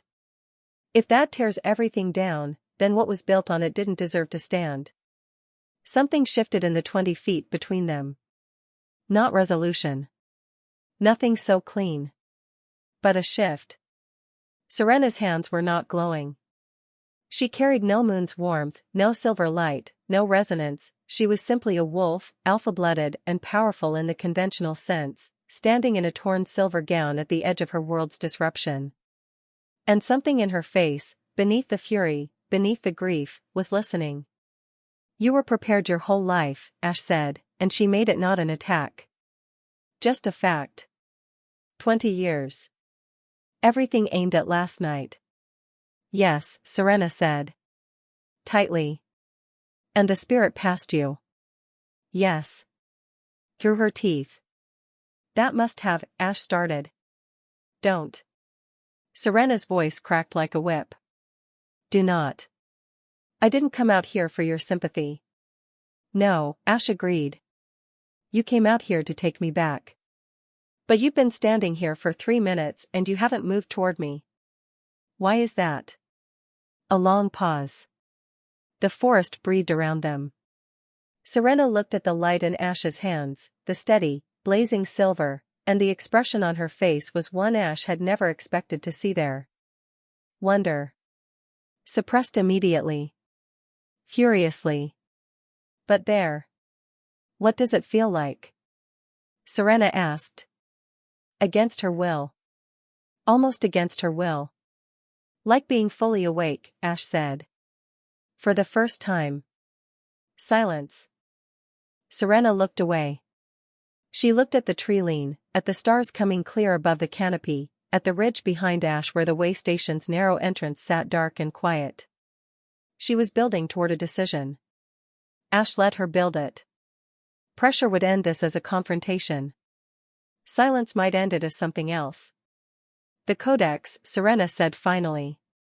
"What does it say?" "About the Aelindra." Ash told her. "Not everything. But enough." She watched Serena absorb it, the ancient line, the moon's daughter, the sacred vessel that was not a vessel but an origin. The 500 years of careful erasure. The 4 generations of children dimmed and buried and renamed nothing. She watched Serena, who was not an unintelligent person, who had been raised in a household that maintained its power through understanding how power worked, do the math. And come to the only conclusion the math supported. He knew, Serena said quietly. Not a question. Your father? He knows the dimming exists. Whether he knows the full content of the codex. He knew, Serena said again. Differently. Like something was settling in her, cold and permanent. He sent me out here. He told me to retrieve you and, she stopped. She looked at Ash. He told me that if you resisted, she said carefully, then the outcome was at my discretion. The forest went very still. At my discretion. Ash understood what that meant. It meant Caven Vane had sent his daughter to do what he couldn't do openly with 40 witnesses alive to the choosing. It meant Serena had run through the forest for a full day with those orders. And? Ash asked. Serena looked at her for a long time. Then she said something Ash did not expect. My mother had warm hands, she said. Very quietly. Ash went still. I asked her about it when I was small, Serena continued. Her voice had flattened, not emotional, not performing. Just recounting. She said it was nothing. She said some people ran warm. She died when I was 8. A pause. Fever, we were told. The silence was very loud. Serena. If you say sympathy words to me right now, Serena said, with a control that Ash recognized intimately, the specific control of someone who has learned to hold their grief in a sealed room, I will shift and I will hunt you until dawn. Do you understand? Yes, Ash said. Good. Serena looked at her hands. Her own hands. What does it mean, she said, if her hands were warm? It means, Ash said carefully, that she may have been one of the dimmed. And if she was? She stopped. Because the implication was enormous. If Serena's mother had been moon-blessed. If Serena herself carried a thread of that blood, diluted, compressed by an alpha father's bloodline, but present. If the warmth Serena had felt in her mother's hands had registered in hers. Then the spirit's attention in the ceremony had not entirely passed over Serena by accident. It had detected something. And determined it wasn't the primary source. But it had detected something. From behind Ash, at the ridge entrance, Ren's voice, barely audible. 3 trackers. 100 yards south. Moving fast. They found the scent again. Ash looked at Serena. Serena looked at Ash. The decision she had been building in the 3 minutes of this conversation completed. Ash could see it happen. There's a back passage through the ridge, Serena said, and her voice had changed, the aristocrat's cadence replaced by something more functional. Practical. Eastern side.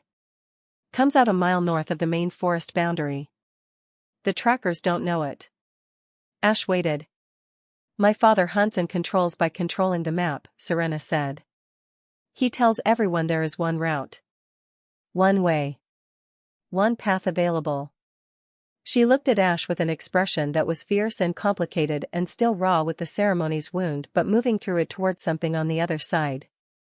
I know the other routes. Serena, Ash said.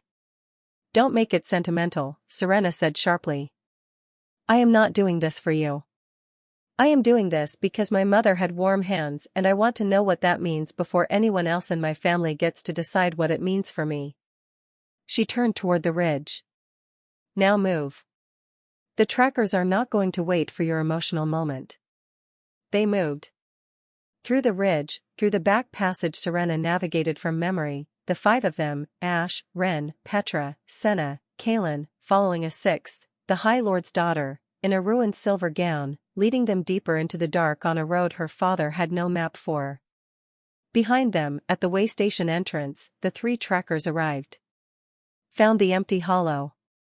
and stood in the faint silver residue on the stone floor, which had not yet faded, and understood they were already behind. Far behind. 6 days to the mountains, Ash thought. 5 of us now. Maybe 6. And the moon burning in my hands like a fire that has decided, after 20 years of patience, that it is done being banked. An enemy had become something else entirely. But the hunt was still coming. And 6 days was a long time. Chapter 10. On the second day, Senna's light went out. Not permanently. Not dangerously. But in the grey pre-dawn of the second morning, when they rose from the shallow camp they'd made in the shelter of a granite overhang, the girl's palms were dark and cold, and the expression on her face was the expression of someone who has been holding something precious and has opened their hands to find it gone. Ash noticed immediately.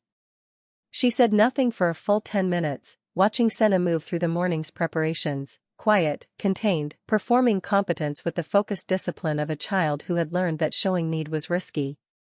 Then she fell into step beside her. "It happens," Ash said. Senna looked at her sideways. "The first few days," Ash said. "It comes and goes. It's not leaving. It's settling." "How do you know?" "I don't," Ash said honestly. "But it feels like settling." A pause.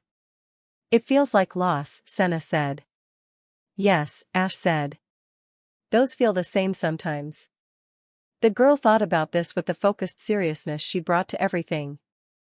"I don't like it," she said. "I know. I want it back." "Then stop reaching for it," Ash said. "You were reaching all morning. I could feel it. The harder you reach, the further it goes." She glanced at the girl's hands. "It's not something you grip. It's something you allow." Senna turned this over. Then, the particular unclenching Ash had shown her the morning before. The warmth returned. Faint. Tentative. But present. Senna exhaled. "There," Ash said. And kept walking. Serena had said almost nothing since the ridge passage. She moved at the group's edge, not apart, not resisting inclusion, but occupying the peripheral space with the determined self-containment of someone who had made a significant decision and was living with the reverberations of it and needed to do so privately.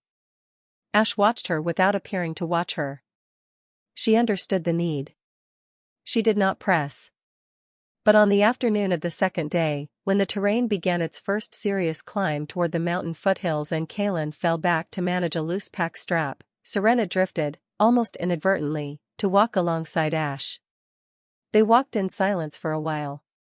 The forest here had begun to change, the dense lowland growth giving way to something more austere, the trees older and more widely spaced, the ground harder underfoot, the air carrying the first faint altitude bite that would become serious cold in the days ahead.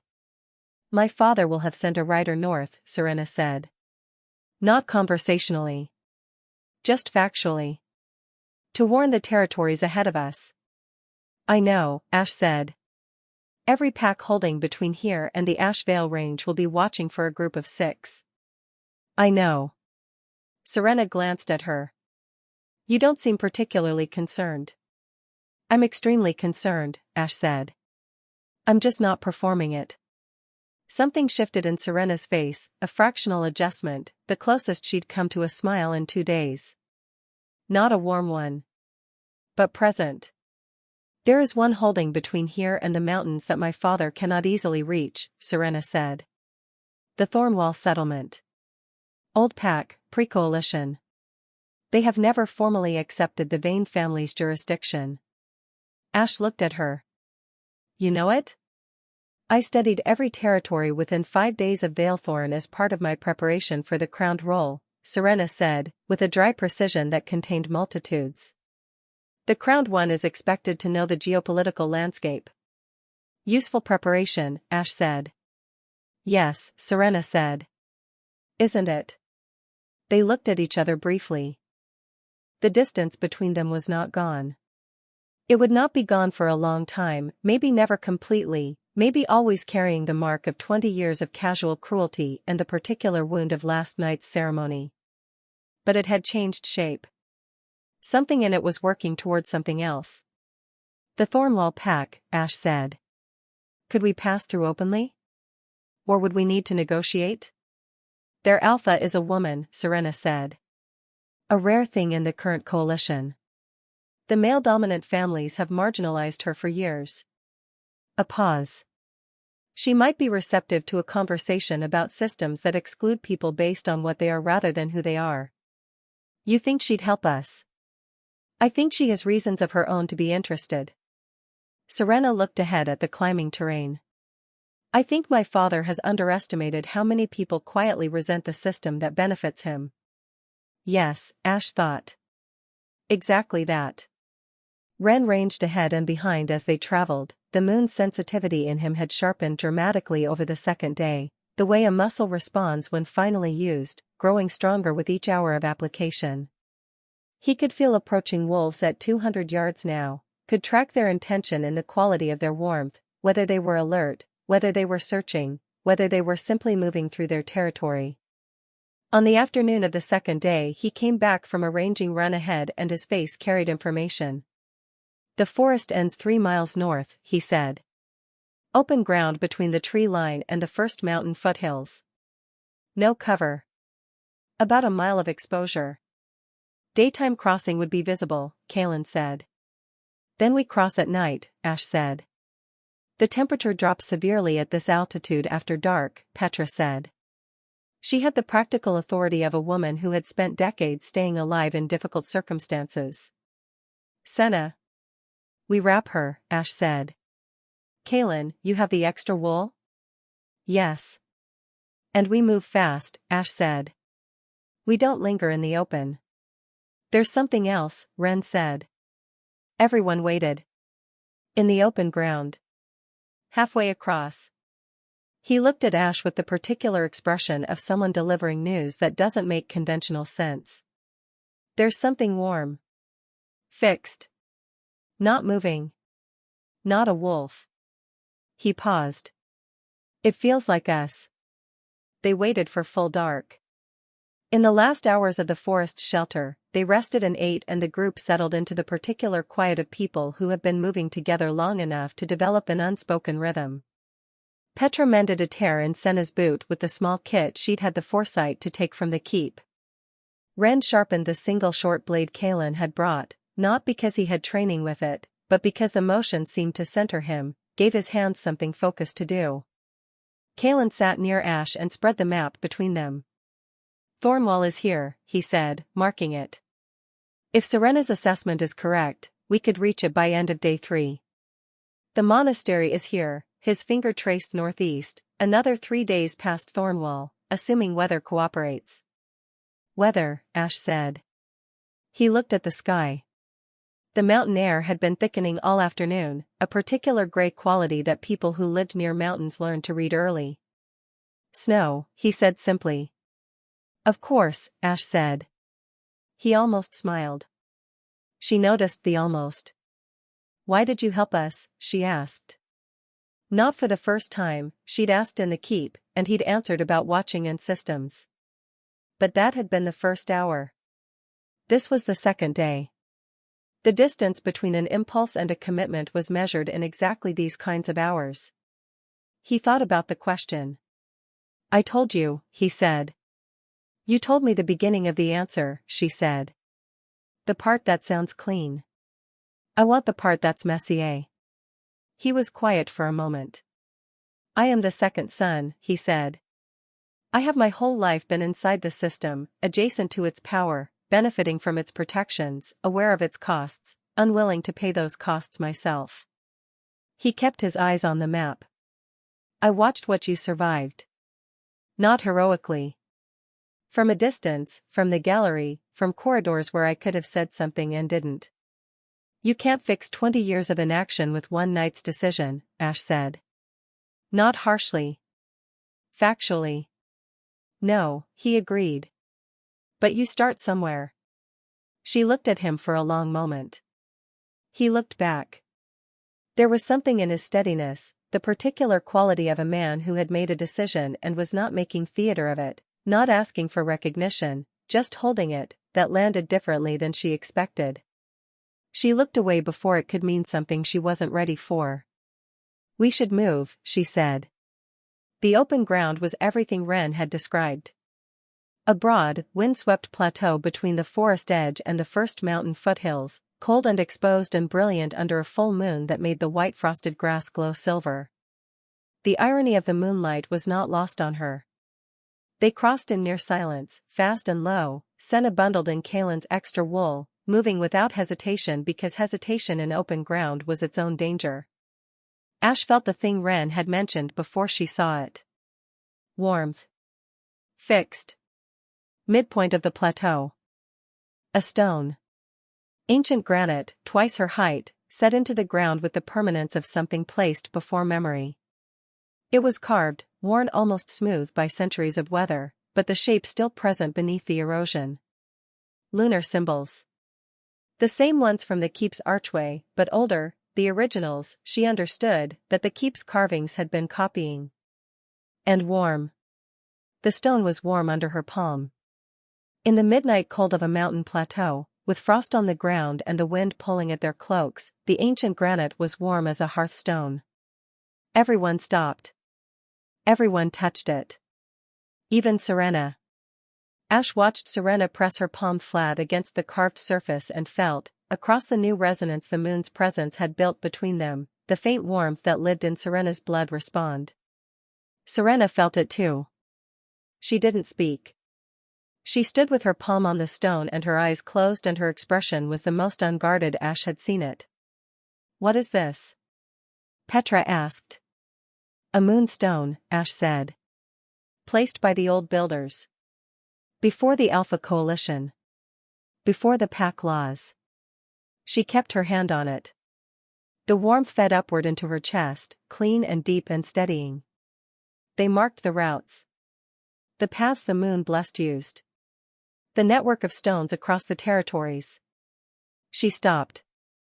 Because she hadn't known that until she said it. The information had arrived fully formed, delivered by the stone's warmth the way a clear voice delivers a sentence. She looked at her hand. "The monastery," she said. "It's not the only place. These stones mark a network. Places where the moon's presence is anchored. Where the dimmed were meant to go, where they would be safe." She looked up. Everyone was watching her. "The monastery is the center," she said. "But the network extends through every territory. There are stones like this," she looked at the plateau, at the vast dark of the mountain range ahead, everywhere. "How many?" Wren asked. The stone's warmth pulsed once under her hand. She felt the answer. "Hundreds," she said quietly. And understood, for the first time in its full scale, what had been buried by the dimming. Not just names. Not just people. An entire world. A world that had existed before the Alpha hierarchy, before the Coalition's laws, before the pack system that required some wolves to be nothing so that others could be everything. An entire alternative world, patient as stone, waiting beneath the surface of this one. They moved on. The mountain foothills received them before dawn. And Ash carried the stone's warmth in her chest for hours, turning it over the way you turned over something that was both enormous and exact, a key, perhaps, that fit not one lock but hundreds. Hundreds of stones. Hundreds of anchors. And somewhere in the Ashvale peaks, the heart of a network that had been waiting for her. Chapter 11. The Alpha of Thornwall was named Drava. She was perhaps 50, with the dense, quiet power of an old tree, not showy, not aggressive, built downward rather than outward, rooted in something that made it unproductive to push against her. She came out of the Thornwall gates personally when their group arrived at midday of the third day. She looked at them, all six, road-worn, cold, Serena's silver gown long since traded for borrowed grey wool, Senna's small face serious above the bulk of Kaelin's bundled cloak, and said, "I heard the hunting horn 2 mornings ago." "You have good ears," Ash said. "Every wolf in 4 territories has good ears," Drava said. "The High Lord of Valethorn is not subtle when he's angry." She looked at Ash. Looked at her hands, the warmth was never fully hidden now, low and present at all times. You're the girl the moon chose. Yes. The spirit knelt. Yes. Drava was quiet for a moment. Then she stood aside and gestured toward the gate. Come in, she said. Eat something. My pack will not betray you to cave in vain. That man has owed me an apology for 15 years. They ate. Real food, hot broth, dark bread, roasted root vegetables, eaten at a long wooden table in the Thornwall common hall while Drava sat across from Ash and they talked.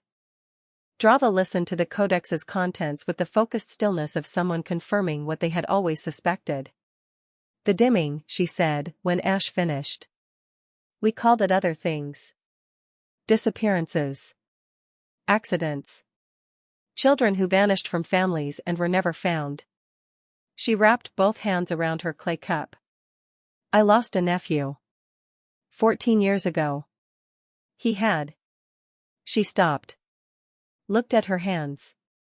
Warm hands, Ash said. Yes. Silence. I want to know where the record is, Drava said. The codex. Can it be verified? Elder Voss carries it north, Ash said. To the monastery. And you trust this elder? He has spent 20 years protecting what he couldn't yet use, Ash said. He is a careful man. Not a brave one, by his own accounting. But he came to me before dawn in a locked room and that was its own kind of bravery. Drava studied her. You speak about people with unusual precision, she said. I spent 20 years being overlooked, Ash said. I learned to understand people from the outside. You see things about a person when they don't know you're watching that you never see when they're performing for you. What do you see in me? Drava asked. Direct. Not combative. Genuinely curious. Ash considered her. A leader who has been patient for a long time, she said. Not passive, patient. There's a difference. You have been building towards something and waiting for the right conditions. You have maintained your pack's independence at significant political cost. You have held your position and protected your people and not made moves that would expose them before the moment was right. Drava looked at her steadily. And is the moment right? She asked. It depends, Ash said, on what you are willing to do when it is. They stayed one night. In those hours, Drava made arrangements. 2 Thornwall wolves would escort them through the final 2 days to the Ashvale Range, guides who knew the high passes, who could navigate the mountain terrain in conditions that would defeat lowland wolves.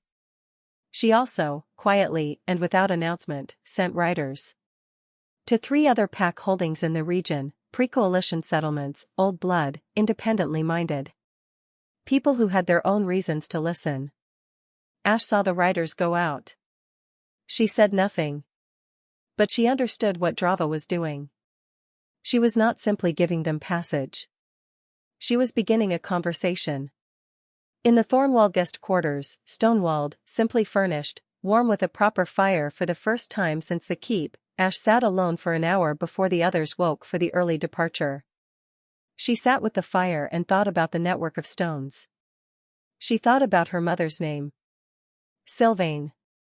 She had been allowing herself to think about it in small increments, the way you approached something bright, in angles, not directly. The grief of it was not uncomplicated. You could not mourn straightforwardly something you had never known you had. The loss had a strange shape, a hole that had always been there, that she had built her life around without understanding that it was a hole. Her mother had been moon-blessed. Her mother had been dimmed. Somewhere, alive or dead, she still didn't know, Sylvain Aelindra had existed, and had been diminished, and had produced a child who had been taken and named Ash and put to work on a floor. I'm coming, she thought at the fire. I'm coming to find out everything. The fire didn't answer. But the warmth in her chest pulsed once, steady and sustaining, and she took it as confirmation from something older than fire. Serena found her there. She did not look like she'd slept either. She stood in the doorway for a moment, then came and sat, not next to Ash, but near the fire, at a distance that was not hostile but maintained the space between them that both of them seemed to need. My father will have received word by now, Serena said. That I didn't come back. Yes. He'll know I made a choice. Yes. Serena watched the fire. He will consider me a loss, she said. A defection.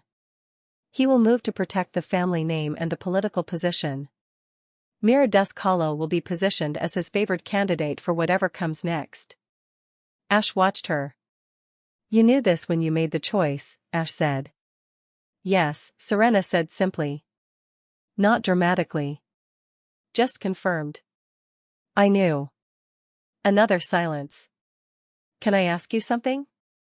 Serena said. Yes. When the spirit came to you. She turned from the fire to look at Ash directly. What did it feel like? Not the light. Not the physical sensation. She searched. The interior of it. Ash thought about how to answer. Like being found, she said. Like something enormous had been looking for a very long time and finally, she paused. Like being told, you were not wrong about yourself. Every time this place told you that you were nothing, you were not wrong to privately disagree. Serena absorbed this. Her expression was doing something it rarely did, moving through its states visibly, not performing. I have spent 20 years being told I was everything, she said. And I believed it. And then last night, she stopped. Controlled. Continued. I keep thinking about the word past. The spirit passed me. As if I was another pause. As if I was a door that didn't lead anywhere. No, Ash said. Serena looked at her. The spirit didn't pass you because you're empty, Ash said. It passed you because what you carry isn't the primary source. It's inheritance, one generation removed, buried under an alpha's bloodline. She held Serena's gaze. What you carry is real. It's just not all of you. How is that different from being passed over? Because being passed over means you were considered and found wanting, Ash said. What happened to you is different. You were looked at and found to be carrying something that belongs to someone else. She paused. Your mother's. And possibly yours, in a way that has nothing to do with the Lunara ceremony. The fire settled between them. Serena was quiet for a long time. That is the most honest thing anyone has said to me she stopped. Possibly ever. I've had limited practice with anything other than honesty, Ash said. Pretense requires energy I was never allowed to waste. And Serena, for the first time, in the firelight, in a pre-dawn room in an ally's stronghold on the road to a mountain where everything would change, almost laughed. Not quite. But almost. The distance between them shifted. Not gone. Maybe never gone entirely. But working towards something that had its own value. Its own weight. Its own possibility. They left at first light. The Thornwall guides were steady and sure-footed, navigating the first mountain approaches with the ease of wolves who had grown up running these slopes. The air thinned as they climbed. The trees became sparse. The world above them became rock and sky and the clean, merciless cold of high altitude. Senna's light was steady all day. She had stopped reaching for it. She simply allowed it, the way Ash had shown her, and it remained. On a steep section of the mountain trail, Senna reached over without fanfare and took Ash's hand. Not for steadying. The path was fine. Just for the warmth. Just for the connection of two people who carried the same thing in their blood and had found each other. Ash looked down at the small hand in hers. She did not say anything. She held it. And kept climbing. At the end of the 5th day, with the final mountain ascent ahead of them and the valley far below and the world spread out in the late afternoon light like something laid bare for examination, Ren stopped at the trail's edge. He was very still. Ash recognized the quality of his stillness, the listening stillness, the moon sensitivity engaged, reading the resonance of something approaching. What is it? Kaelin asked. Someone's ahead, Ren said. On the path. Not threatening. A pause. Warm. Ash looked up the mountain trail. A figure at the next switchback. Old. Moving slowly. Carrying something under one arm. She knew before she saw his face. Voss. He had come a different way, faster, or he had started earlier, or both, and he had made it. He stood at the switchback in his elder's robes, windburned and clearly exhausted, holding the codex against his chest like it was a living thing. He looked down at them. His expression when he found Ash, when he counted the group and found 6, including a figure in grey wool that he recognized only slowly as Serena Vane, was the expression of a man who had spent 20 years tending a very long fire and has just been told it has finally caught. Aelindra, he called down.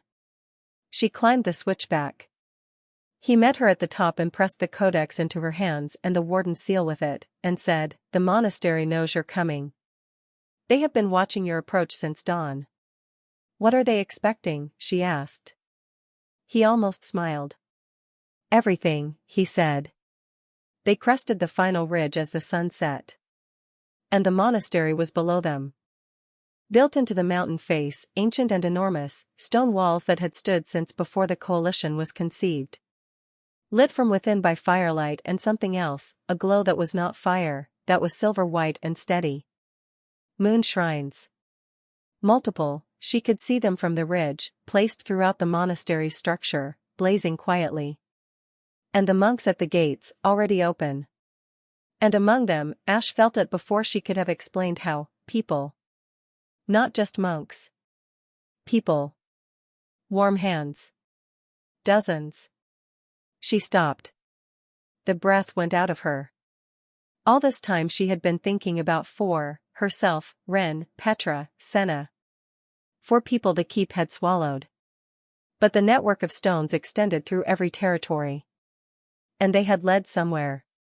They had led here. She turned to the people behind her, Ren and Petra and Senna and Kaelin and Serena and Voss, all of them road-worn and cold and carrying the residue of 6 days of flight and revelation, and she said, "We're not alone." And Senna, who had been quiet for the last hour of the climb, said with 12-year-old certainty, "We were never alone." They descended toward the light. The monastery held answers. But it also held something Ash had not prepared herself for. Something that would change the nature of everything she thought the fight was for. Chapter 12. Her mother was alive. That was the first thing. Sylvain Aelindra was 53 years old, small-framed, dark-haired gone silver, and standing in the monastery's inner courtyard when Ash walked through the gates. She had been brought here 12 years ago, led by a moonstone, guided by the resonance, the way the dimmed were guided when the suppression broke down enough for the signal to get through. She had been here when Senna was born in the keep. She had not known. She had not known she had a daughter. She had spent 12 years waiting, feeling the pull of something unresolved, not knowing its shape. The recognition was not the way stories described it. Not instant and warm and flowing, the reunion of long-separated souls. It was precise. 2 people who shared a face, standing 3 feet apart in the firelit courtyard of an ancient monastery, measuring the distance between what they had each survived and whether there was enough remaining of either of them to meet it. Sylvain's eyes went to Ash's hands. Not the face. The hands. Ash watched her do it and understood, she would have done the same. "The ceremony was 3 nights ago," Sylvain said. Her voice was low and roughened. Like Ash's. The same quality of careful disuse. "I felt it here." She pressed a hand to her sternum. "I felt the seal respond." "The spirit knelt," Ash said. Something happened in Sylvain's face. It collapsed, then rebuilt itself, then collapsed again, and she let it this time, didn't reach for composure, didn't compress it behind the lid that kept you functional in difficult places. She reached forward and took both of Ash's hands in hers. The warmth that ran between them was unlike anything Ash had felt through the moon's connection, not the resonance of shared essence but something more foundational. Origin. Root to branch. She felt her own throat close. She pressed it back, the old habit, and then, with the specific and deliberate intention of someone choosing to act differently than they have been trained, she let it go. She let it open. And 20 years of unnamed grief and unnamed longing crashed through the gap like water through a broken wall, and she stood in it, and it was terrible, and she did not look away from it. She held her mother's warm hands. And Sylvain said, very quietly, wrecked and real, I looked for you. For years, before they brought me here, I looked. I know, Ash said. Though she hadn't until this moment. I'm sorry, Sylvain said. I know, Ash said again. Gently. Not forgiving, precisely. Not yet. That would take time and privacy and conversations this moment wasn't large enough to hold. But receiving the weight of what had been lost and allowing it to have its real dimension instead of the compressed, managed version she had been carrying in the sealed room inside her chest. They stood together in the courtyard's firelight. And the moon, somewhere above the monastery walls, was very bright. The monastery's main hall held 47 people. Not all dimmed. Some monks. Some who had arrived through the network over the years, people who had followed moonstones, who had felt the resonance, who had escaped or been released or simply walked away from holdings that couldn't legally claim them. But 23 of the 47 were dimmed. 23 people whose names had been taken, whose blood had been buried, who had survived in various states of diminishment and kept the warmth alive inside them through sheer stubborn biological fact. When Ash walked into the hall with her companions, the monks made space. When Ash walked into the hall, the dimmed stood. Not by instruction.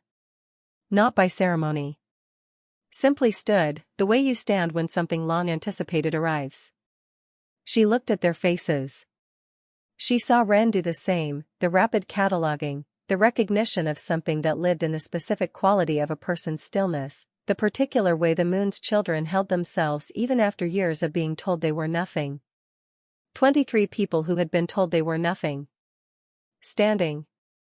Elder Voss placed the codex on the monastery's central altar.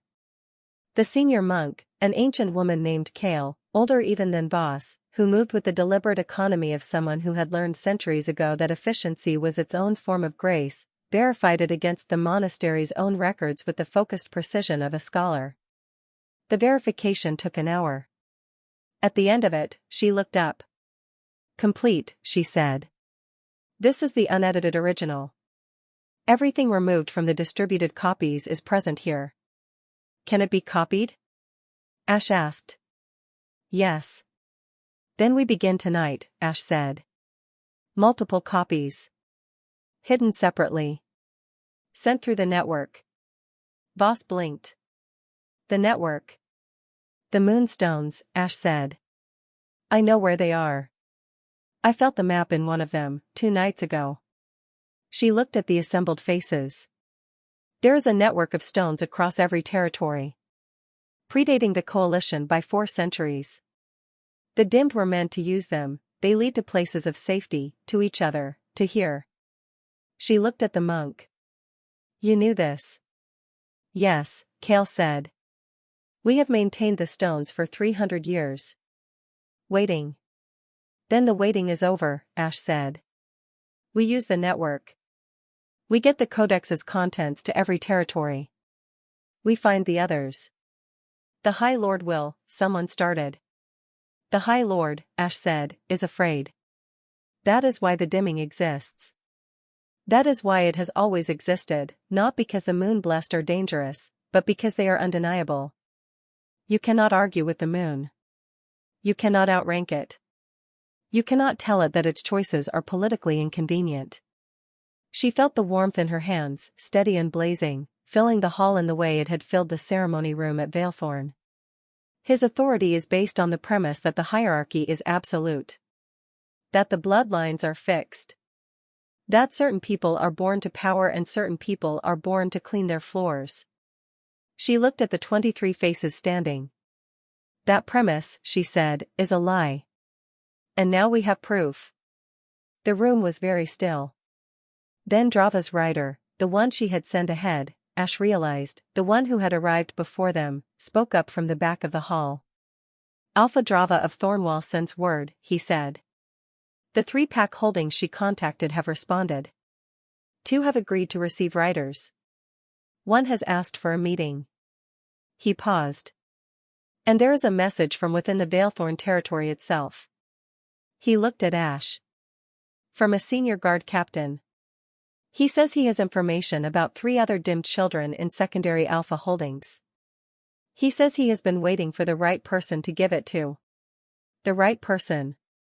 Ash absorbed this. The High Lord's hunter teams? Ren asked quietly. Called back, the writer said. At the Lady Serena's direct order, the order she left before she departed. Technically still valid.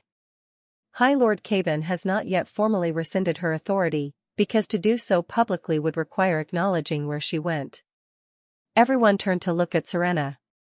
Serena stood with her arms folded, her expression carrying the specific composure of someone who has burned a bridge and is watching it go with clear eyes. I may have left certain administrative documents in a certain order when I departed, she said neutrally.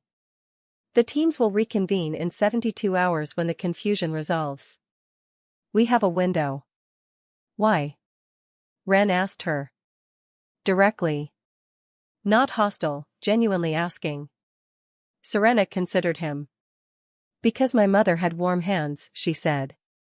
And no one ever explained it to her. And she died not knowing. She looked at Ash. I would like to not die not knowing.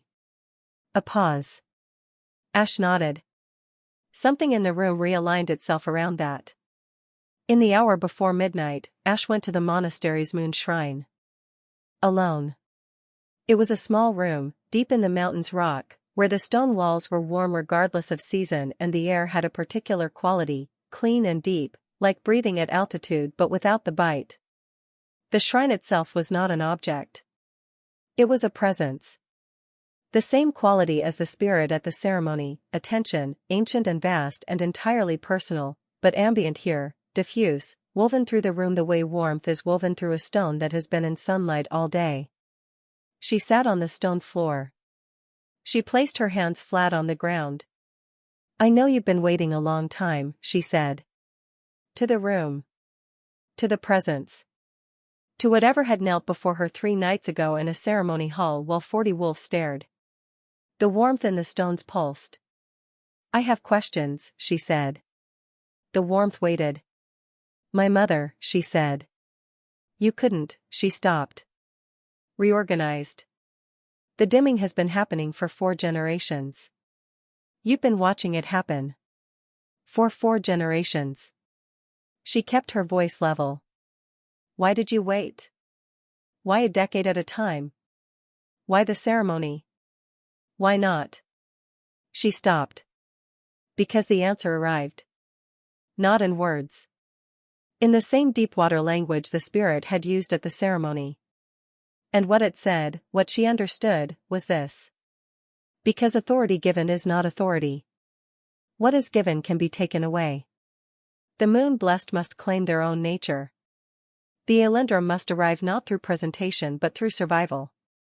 The power that is real is the power that persists through suppression, that emerges not because it was permitted but because it cannot be prevented. You were not ready when you were a child. You are ready now. Because of what they did to you. Not in spite of it. She sat with this for a long time. She thought about what it meant for power to be real, not conferred, not assigned, not dependent on the approval of the hierarchy that had always profited from denying it. She thought about 20 years of cold floors and averted eyes and the particular discipline of surviving in a system designed for you to fail, and how that discipline had built something in her that no training could have produced. She thought about Ren, and Petra, and Senna. About 23 people standing in the hall. About the guard captain with information about 3 more. About Drava's riders going out to 3 territories. About the network of moonstones, patient across every landscape, waiting for the right people to find them. She thought about Kaelin, about the key he'd placed in her hand, about the map, about the way he'd said I want to watch what happens next with the particular tone of someone who meant something more than watching but wasn't yet in a place to say it. She thought about Serena, and the complicated unfinished country between them that they were both going to have to navigate without a map. She thought about her mother in the courtyard with warm hands. She thought about her mother's name. Sylvain Aelindra. And her own name, Aelindra. Not inherited. Not the same. The same root, different growth. Daughter of the moon's daughter. Origin becoming origin again. She rose from the floor. She walked to the shrine's single window, narrow, cut deep into the mountain rock, and looked out at the night. The moon was enormous. She had always known it was enormous. But standing here, with the warmth of ancient stone behind her and her real name in her chest and 47 people in the hall beyond the door preparing for something that would change every territory in the coalition, standing here she felt the moon's scale as something other than overwhelming. She felt it as companionship. She raised one hand. The silver light rose from her palm, steady and blazing, a single point of brightness against the mountain dark. Far below, in the valley, she saw it reach the moonstone on the plateau. She felt the network pulse, a single heartbeat, traveling from stone to stone through every territory, a signal sent through the oldest communication system in the world. Here. I am here. Begin. Behind her, the door opened. She turned. It was Kaelin. He had the particular expression of a man who has been looking for someone and found them and is now recalibrating what the finding means. He looked at her hand, still lit. He looked at her face. The monks are asking if you'll address the hall, he said. Tonight. Yes, she said. He nodded. Didn't move. Kaelin, she said. Yes. When this is done, when the codex is distributed and the network is active and the coalition has to look at what they've built, it won't be clean. It won't be fast. It will take time and it will cost something and there will be moments when the wall seems solid. I know, he said. You said you wanted to watch what happened next, she said. Yes. Do you still? He looked at her for a long moment. At the silver light in her palms. At the woman who had been Ash and was Aelindra. At the complete, uncompromising certainty of someone who had found the ground under their feet after 20 years of standing on nothing. I would rather, he said carefully, be part of what happens next. If that is? Yes, she said. Before he could finish the calculation. He blinked. Yes, she said again. Less quickly. More deliberately. Looking at him with the same precision she looked at everything, seeing clearly what was there. When this is done. Yes. Something in his face went very quiet and very warm. He didn't say anything else. He held the door open. She walked through. In the hall, 47 people waited. In the courtyard, her mother sat under the enormous moon. In the territories below, moonstones pulsed their ancient signal in the dark. In the Veilthorn Keep, a High Lord would wake in the morning to find that the narrative he was managing had escaped the room. And in the monastery's main hall, before 47 faces in the firelight, the girl who had been called Ash, who had cleaned floors and kept her eyes down and compressed her entire self into the size they had assigned her and survived it and survived it and survived it, stood before the moon shrine's silver glow and opened her mouth. And spoke her real name for the first time aloud. I am Aelindra. 3 syllables. Into a room of absolute silence. The warmth in her hands went fully bright.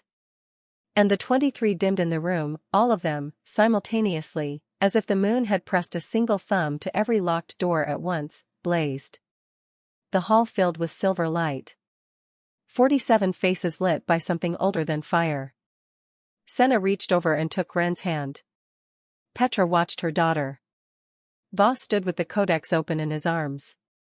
Serena stood in the back with her own hands, less bright, but warm, pressed together, her face finally, in private, undone. And Kaelin, near the door, watched. And the moon outside blazed. The girl they named Ash, the girl they made into nothing, was the oldest thing in the room. They called it the brightening. Later. In the records that were written when the records could finally be written honestly. When the codex had been copied and distributed through the Moonstone network and the first 3 Alpha holdings had broken from the coalition and Kevin Vane had stood before a gathering of pack leaders and faced questions he had spent his career designing systems to avoid. The brightening. Because that was what it looked like, from outside, to the people in the territories who felt it arrive, a warmth in the stones under their feet, a particular quality of the moonlight on certain nights, a dream that many people reported having in the same season, standing in a field with silver light in their hands, understanding for the first time that it had always been there. It took 3 years. Not 3 days, not 3 months. 3 years of complicated, contested, occasionally dangerous work, writers and meetings and copy after copy of the codex sent through the network, Andrava's council and the Alliance of Independent Holdings and the slow, grinding realization among the coalition families that the foundation their authority rested on had been publicly cracked. 3 years of finding the others. 23 in the monastery became 40. 40 became 90. 90 became hundreds, as the network came alive and the dimmed were found, in kitchen quarters and laundry cellars and stable yards, in every holding that had benefited from the dimming's quiet, systematic burial of the inconvenient. Some came easily. Some came late, frightened of what it meant to be found. All of them came eventually. And each one was given what had been taken. Their name. Their history.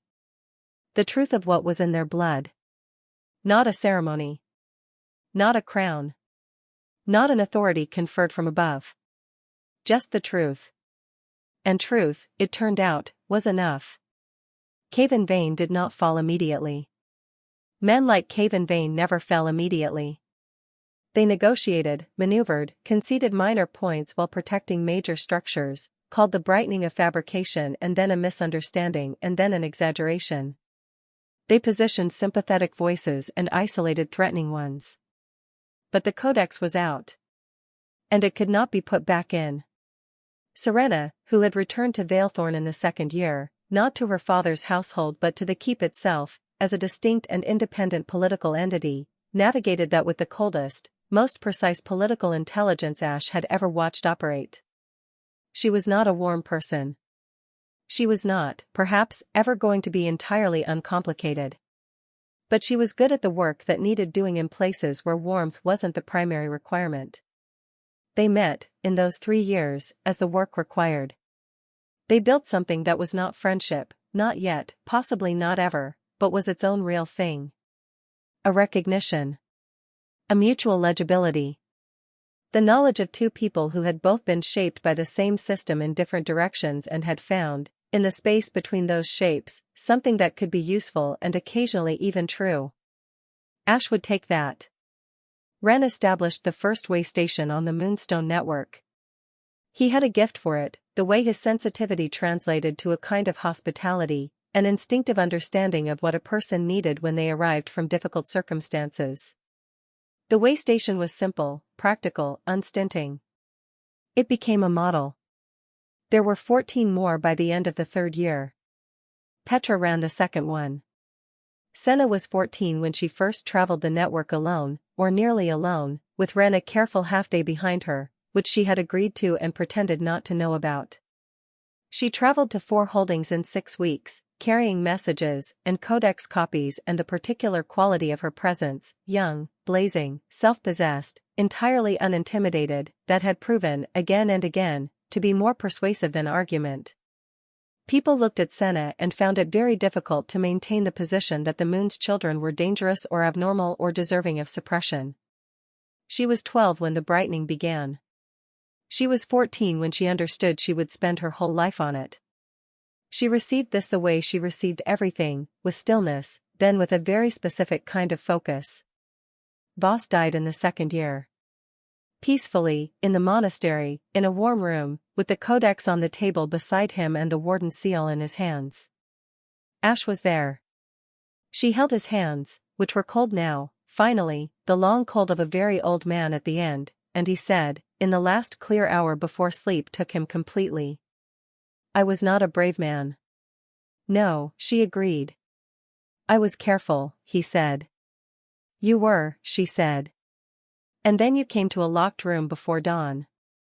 And then you rode through the night. She pressed his hands gently. That is its own kind of bravery. He almost smiled. Aelindra, he said. Yes. I am glad it was you. Sylvain Aelindra. Her mother. They did not have an easy year. How could they? A mother and a daughter who had never known each other, carrying the same blood and the same name and 20 years of separate survival, you did not simply fold that into warmth and call it resolved. They were careful with each other. They learned each other in the way adults learn people, from the outside in, with the patience of those who understand that trust is built rather than arrived at. Sylvain had her own grief, her own damage, her own adaptations. She was not the mother of an imagining. She was a person who had survived terrible things and remained, with all the scars that required. Ash was not the daughter of a rescue.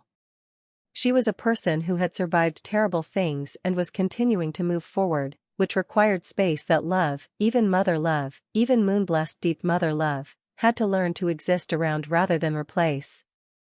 But by the end of the 3rd year, they could sit together at a fire without the silence being complicated.